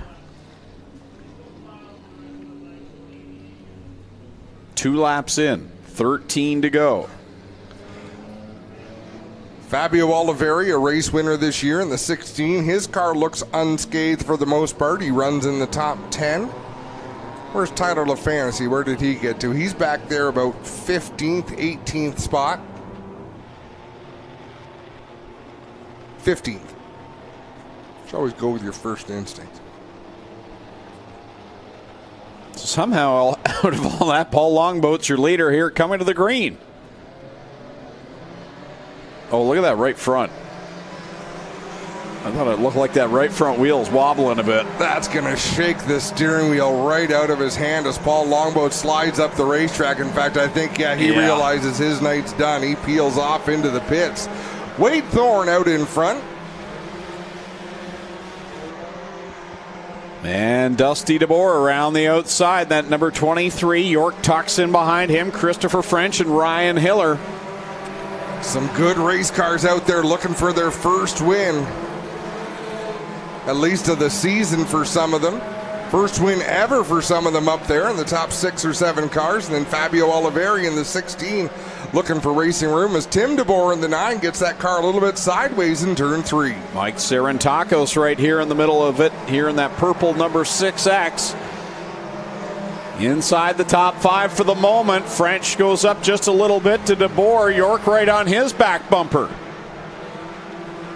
What a flock of race cars down into 3 and 4. French to the bottom, DeBoer in the middle, Eric York up top. York going to take the second spot. Cross the line they go another time. 5 of the board, 10 laps left to go. Wade Thorne over Eric York now. Christopher French, Dusty DeBoer, and Ryan Hiller the top 5. They're 3 wide back there for third.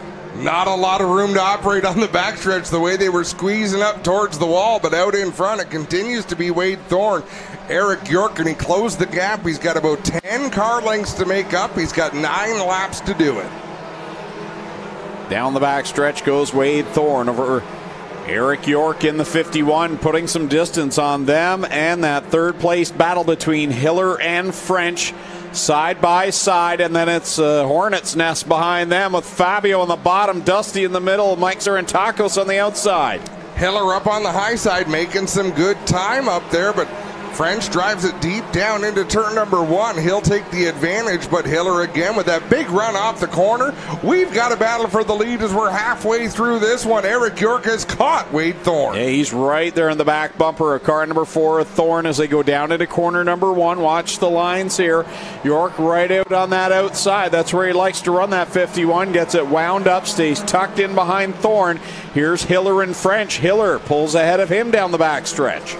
Fabio Oliveri last time down the front stretch made some contact with Dusty DeBoer, and you could see DeBoer's arms on the steering wheel crossing over as he tried to keep control. He lost 3 or 4 spots out there, but still got some time to make it back as they're side by side for the lead. Eric York assumes the top position as they go into corner number 3. I'm watching Tyler LaFantasy just went 4 wide off the second corner. He's working that outside line, trying to work his way back to the front. No keeping Tyler LaFantasy down out there in that 96. Wade Thorne fighting back on Eric York. He's right up to the back bumper of the 51 machine. Look to the inside in 1 and 2. Then he'll go up towards the wall on the backstretch and drive it a little bit deeper into 3 and 4 than the 51. Eric York looking for his first career Ohsweken Speedway victory. Thorne in second, Hiller third. Then it's Fabio Oliveri and Christopher French, your top 5. Top 2, though, breaking away from the rest of the pack. I swear Mike Sarantakos was just in 5th in that 6X. He has fallen right out of the top 20. Problems on the 6 machine as Eric York out in front is opening a gap over Wade Thorne. Up to 3rd, still Ryan Hiller in the 21, but he's got Fabio Oliveri giving him pressure. Sarantakos does go to the pit area with York out in front as we watch Tyler LaFantasy to the outside of French. He's closing in. Now he's back into the top 5. 2 laps to go, twice more around. And this is Eric York's race to lose at this point in that 51 machine. The battle is on for 3rd. Into corner number 3 goes Eric York, coming to the white flag. 1 more trip around before he's a dirt track mini stock feature winner. He's got it done on asphalt. Let's see what he can do if he can hold on for 1 more lap. Ryan Hiller trying to get to the podium on the front straightaway. Eric York trying to get to the winner's spot for the first time. Fabio Oliveri all sorts of loose in turn 2. Eric York was excited just to be on the podium. He's going to be even more hyped because now he's a feature winner. Eric York wins in the HRW Automotive Mini Stocks. Wade Thorne second, then it's Hiller, Oliveri, Tyler LaFantasy with an amazing comeback to finish 5th. Look at the battle further back. Nico Hansen in the middle of a 3-wide battle.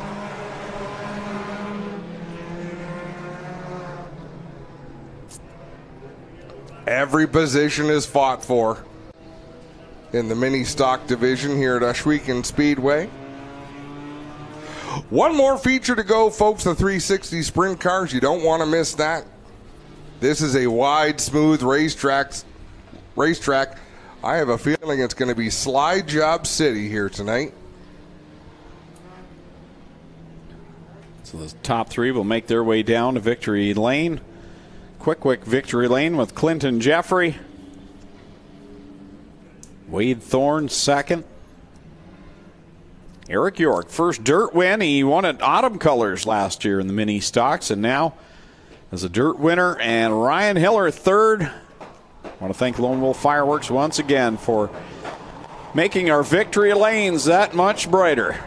Clint, please ask Wade Thorne. He races Sauble Speedway most Saturday nights, and I'm wondering if that's the same car that he runs up there.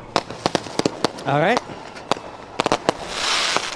We got one feature event to go. The big dogs, the 360 Cool Kids Core Pack Sprints getting ready to come out. Eric York gets ready to come out as a winner here in Quick Victory Lane at Ohsweken Speedway. And we'll get him out here in just a moment's time. Here he comes, ladies and gentlemen. How big Ohsweken Speedway. Welcome for Eric York.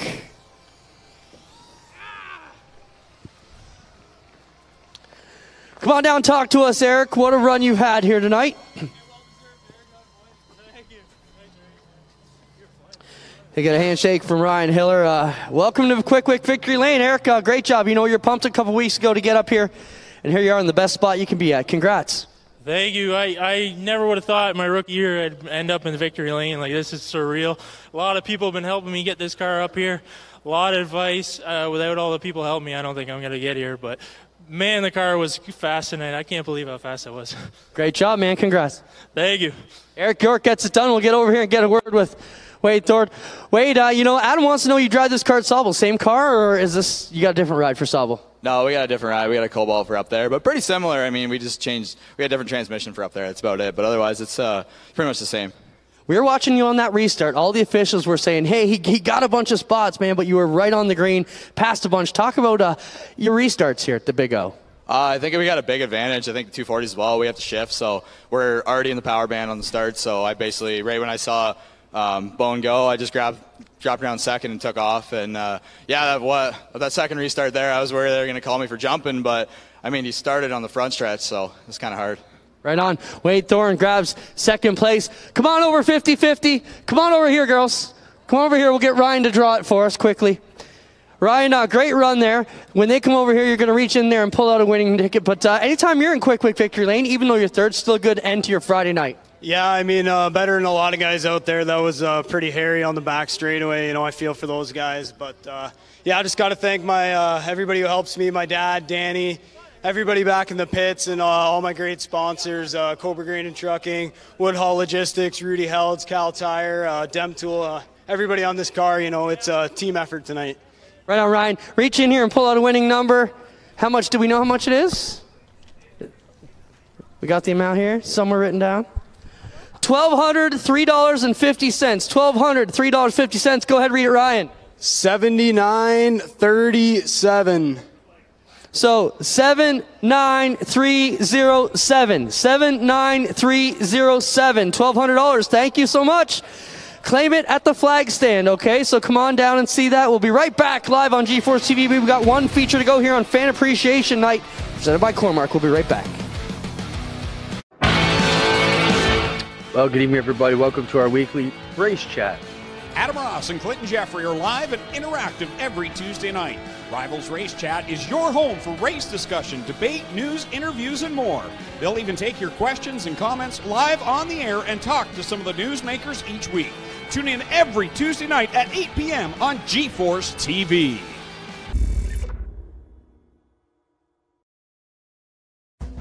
On the scene since 1949, Fast Eddie was born with a lead foot and a burning need for speed. His passion for speed and sport has been captured in this authentic collection of vintage-themed gear. Created for gearheads, riders, and racers, Fast Eddie truly encompasses the great Canadian racing culture we have from coast to coast. Drive hard, get dirty, and look good doing it. Fast Eddie Speedwear. Get geared up. Early man discovered fire, but Quick perfected fire. Quick is the only fire starter that guarantees to start your campfire, wood stove, or fireplace without the need for kindling or paper. Find your nearest Quick retailer at quickwick.com.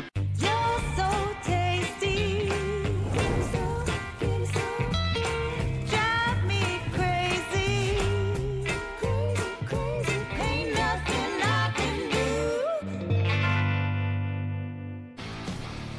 Back live at Ohsweken Speedway, where there's one more feature here on G-Force TV on Cormark Night, and it is the Cool Kids Ice and Water Core Pack Merchandising 360 Sprint Cars. Here's how the lineup going from the pole from Tilsonburg, car 13, Corey Turner to his outside. Out of Scotland, car number 15 tonight, it's Dylan Westbrook. Starting in third from Dunville, number 91, that's Ryan Turner. And going from fourth, car number 5 from Beachville, DJ Christie. Starting in fifth out of Ohsweken, the 68 is Aaron Turkey. From sixth is Liam Martin from Binbrook in car number 9. Rolling off seventh with a heat win tonight from Hamilton, the 01K of Mikey Krutchka. And going off eighth from Brantford, car number 10, downtown Mitch Brown. Going from 9th out of Mississauga is the highlight man, Mac DeMann in the 17X. And starting in 10th out of Tonawanda, New York, the 7NY is Matt Farnham. Rolling off 11th from Fenwick, 14H, the Red Rocket, Jim Hoopinen. And starting in 12th from Beamsville, the 88H is Josh Hansen, last week's winner. Rolling off 13th from Kirstal, Victoria, Australia, car number 20, Braden Cooley. And going from 14th from Caister Centre, the 11 is Jamie Turner. Going from 15th out of Grimsby, car number 90 is Travis Cunningham. 16th from Port Colborne, the 5D is Jacob Dykstra. 17th from Niagara Falls, Bailey Hurd in the 70. And from the 18th spot out of Dorchester, Holly Porter in car number 1. Rolling off 19th, he won the B main tonight, the Little Ben 110 from Brantford, Jake Brown. And starting 20th out of Mount Bridges, the 45 is Nick Sheridan. Starting 21st, Sean Evans out of Scotland in the 87X. And going from 22nd out of St. Williams, Ontario, the 21, John Burbridge Jr. Going 23rd from Lewiston, New York, the 81, Derek Jonathan. And 24th out of Brampton, the 70mm, Dave McKnight Jr. 24 cars, 20 laps the distance. Race number 6 of the 2022 season for the Cool Kids Ice and Water Core Pack Merchandising Sprint Cars. Will we continue the streak of new winners? We have not had a repeat winner this year in the 360s. Have a look through the field, Greg, and tell me how far into the starting lineup you get before you get a driver who would really surprise you by finishing on the podium.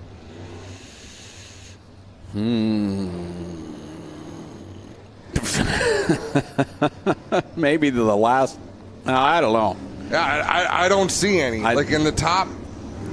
We've got winners at the back, so.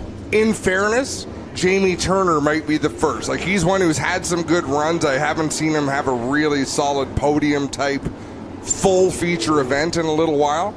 But take it away. All right, here we go. Let's do it with a quick fired up the sights and sounds of the 360 sprints.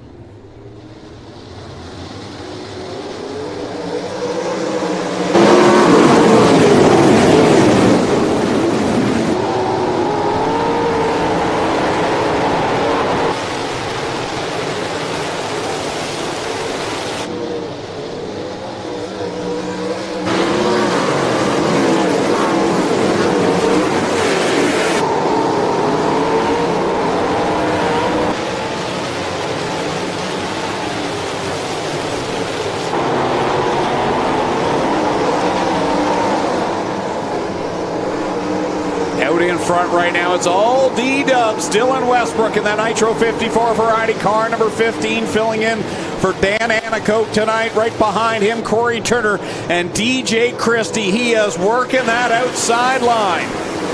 Corey Turner took a lap or so to try to figure things out, but he seems to be making some good ground right now. Fast on entry in that number 13 is Jamie Turner in the 11. Looks like his night is done. He brings the 11 machine down to the infield, and Turner going to challenge for the lead. And here comes the battle.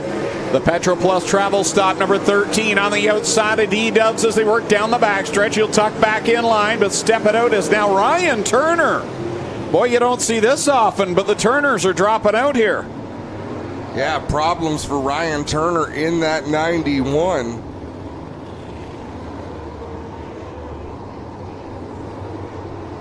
The start of that race was hairy.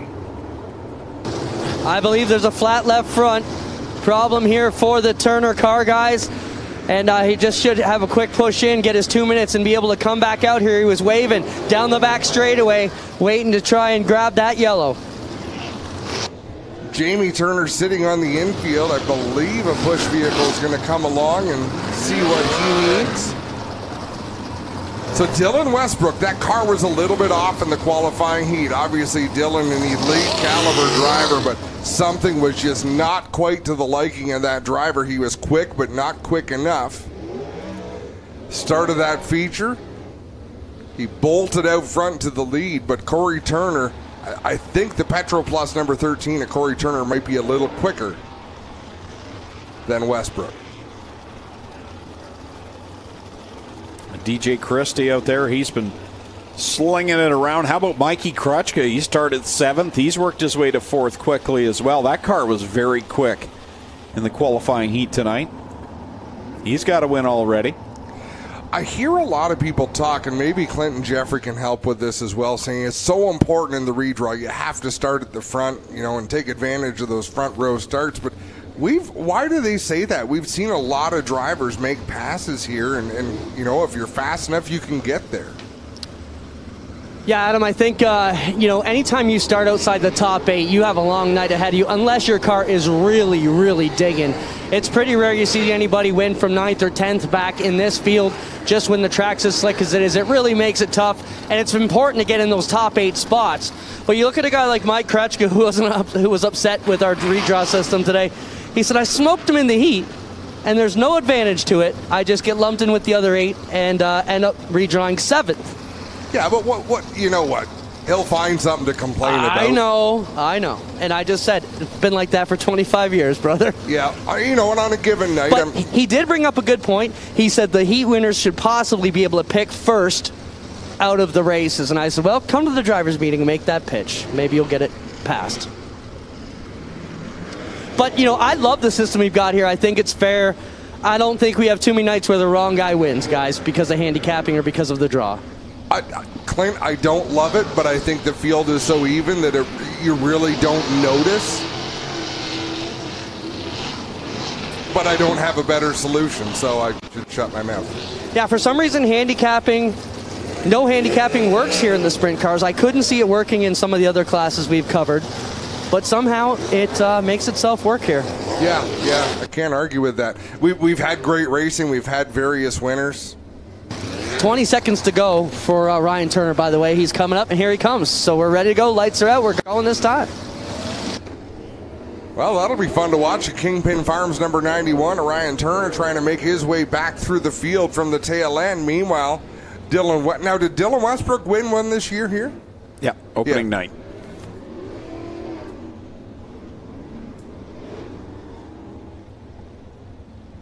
So we'll come back to the green flag. Single file past the restart cone. 4 on the board. 16 to go. Dylan Westbrook leads over Corey Turner, DJ Christie, Mikey Krutchka, and Liam Martin back on it. Wow, he launches hard. Yeah, good restart for Dylan Westbrook out in front, but Corey Turner as well in that 13. He's right there with the 15 machine as they work down into 3 and 4. Turner half a car width lower than a race leader Westbrook. Turner's right there with him. DJ Christie keeps it wound up. He's going to the outside in 1 and 2, even if it doesn't work. Trouble. Mikey Krutchka around in turn number 1 after contact with Aaron. Well, I shouldn't say after contact with Aaron Turkey, but Turkey was in the vicinity. Liam Martin, I think, just come right across the nose of the 01, and they made contact, and that's the situation here. We'll see what happens up here in 01 territory in the turn 1.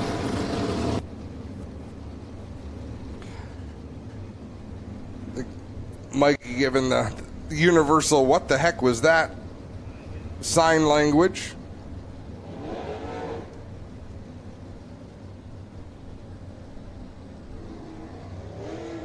Let's have a look on GeForce TV at the replay. Oh, wow. I need to see that again.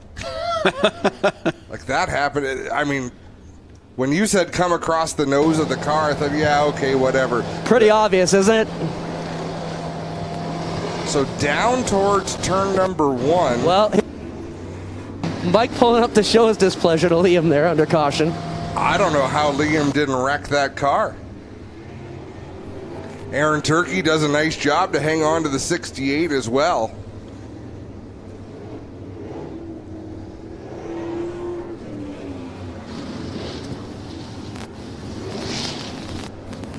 Some days you get the bear, some days the bear gets you, and Mikey Krutchka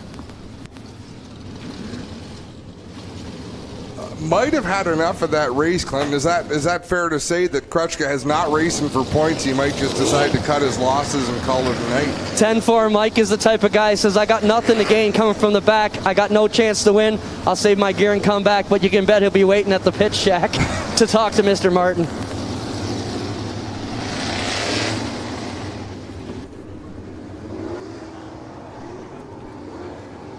All right, out of turn number 4, we're going to refire. 15 laps to go in this 20-lap main event. Dylan Westbrook continues to lead in that number 15. Corey Turner is second in the 13. Then it's DJ Christie in the 5, the 9. Liam Martin, the 68 of Aaron Turkey. That's your top 5.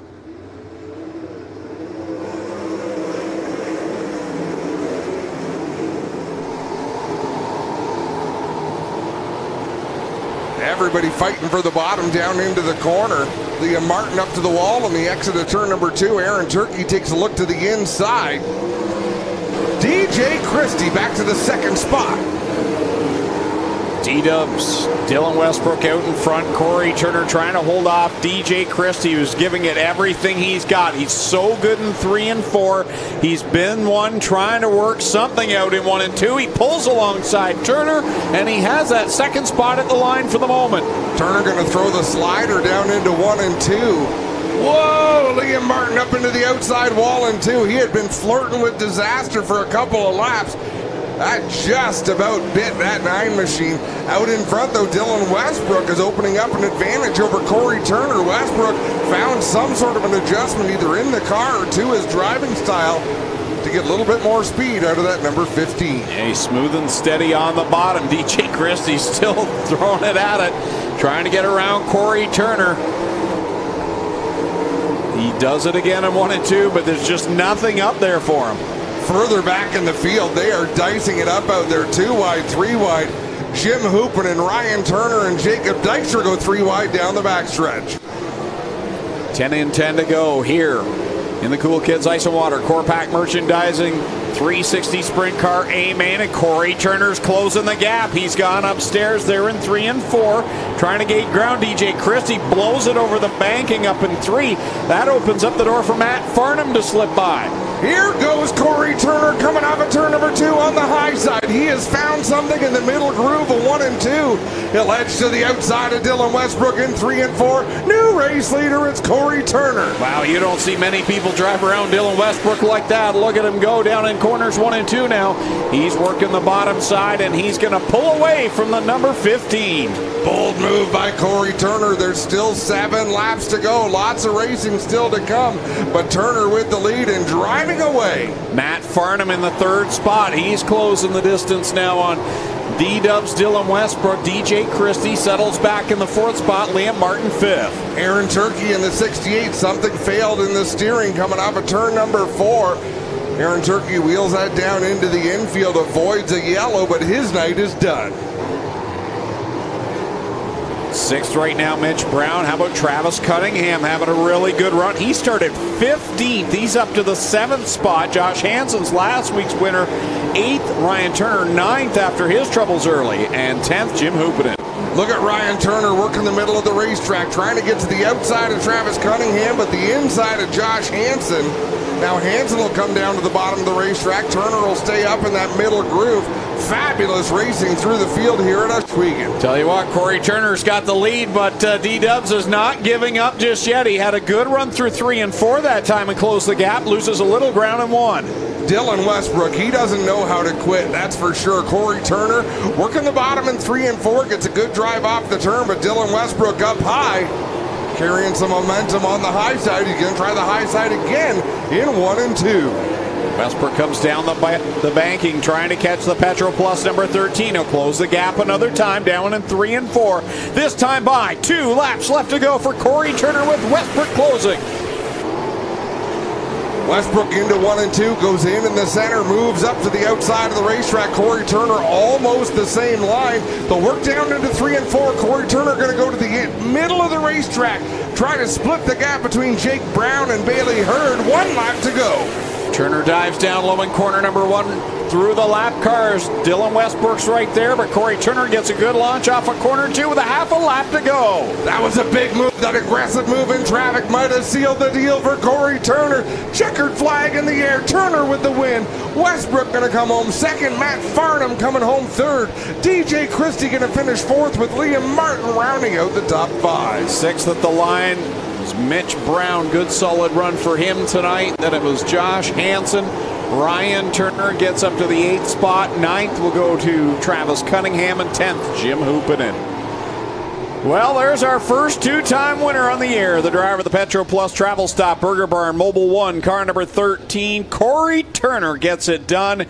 And he does it by beating the guy that doesn't get beat too often here at Ohsweken, D-Dubs, Dylan Westbrook. And the thing is, Westbrook mounted a retaliation. He came back and closed in on Corey Turner. Corey couldn't have known what Westbrook was up to behind him.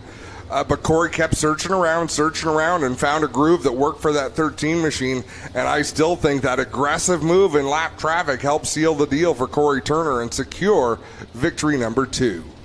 So Corey will make his way around. Matt Farnham ends up in the 3rd spot. Good drive for him here tonight, as he came from back in the 10th spot. So a few drivers made some moves up through the field. Lone Wolf Fireworks will help Corey Turner celebrate down with our Clinton Jeffrey in Quick Wick Victory Lane. Jamie Turner right there to help celebrate with Corey. We'll send it down to our Clinton Jeffrey. Thanks a lot, Greg. Our final feature winner here into Quick Wick Victory Lane for the night. We'll get ready to go. Talk to Corey here as Lone Wolf Fireworks lights up the sky. Dylan Westbrook and Matt Farnham in here as well. Corey's still working to get the gear off here.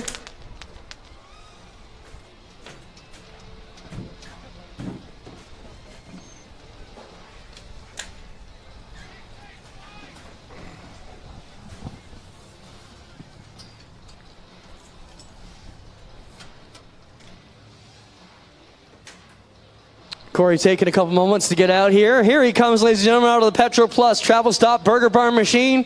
How about it for your feature winner tonight, Corey Turner?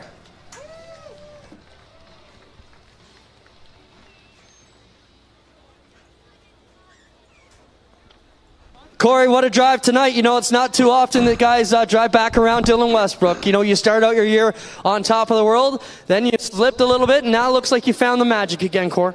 Yeah, just a few changes, literally not much different than we had last week. That's just how touchy and how tough it is here week in and week out. I think we're the first repeat winner, so that's just a testament to how tough the competition is here. You know, we're getting 23 to 26 cars a night, and it's been excellent. And, you know, Dylan just spanked him by 15 seconds at Eldora a few weeks ago. So, you know, he'll be back here in mid-August for the 10 grand a win show. He'll have his own stuff, and he'll be tougher to beat, that's for sure. Right on, Corey. Great drive here tonight. We get over and talk to Dylan Westbrook. Dylan Westbrook back here in Hodges' car. Dan Anicoke giving you the wheel tonight. Dylan, you know, it's not too often here that you get past. Were you surprised to see Corey come back around the outside?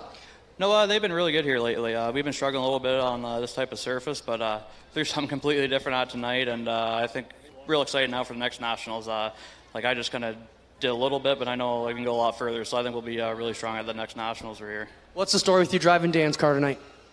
I got a wedding to go to tomorrow, and so I had to come back anyways. I was kind of talking with Dan, and said, yeah, I don't want to drive my car. I said, sure. So just about missed it. The flight got delayed about 3 hours, so they were just rolling out for hot laps the first heat, and I was just pulling in here. So just jumped in the car and went out, and yeah, for not having much time to get anything ready, I think we did pretty good.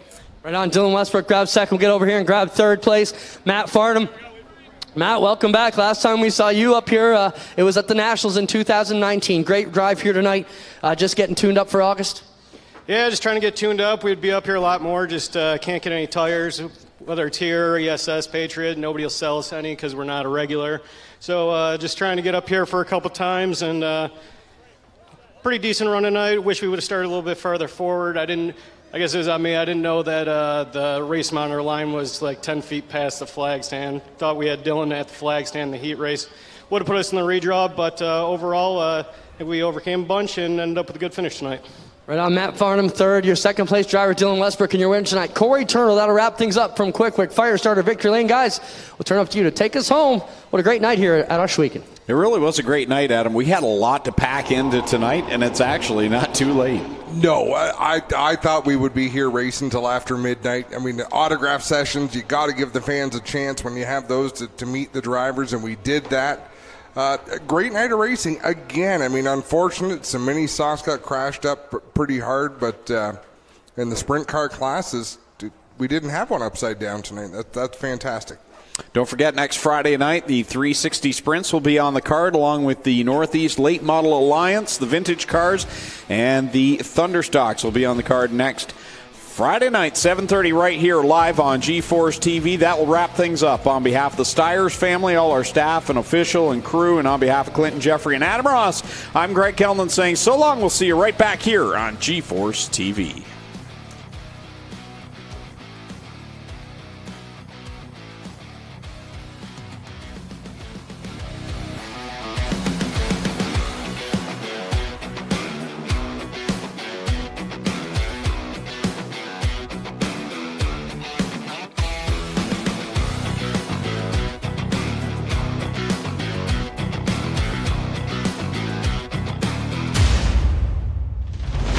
Copyrighted broadcast may not be reproduced, retransmitted, or used in any form without the authorized written consent of G-Force TV. G-Force TV would like to thank you for your support and for watching today's broadcast.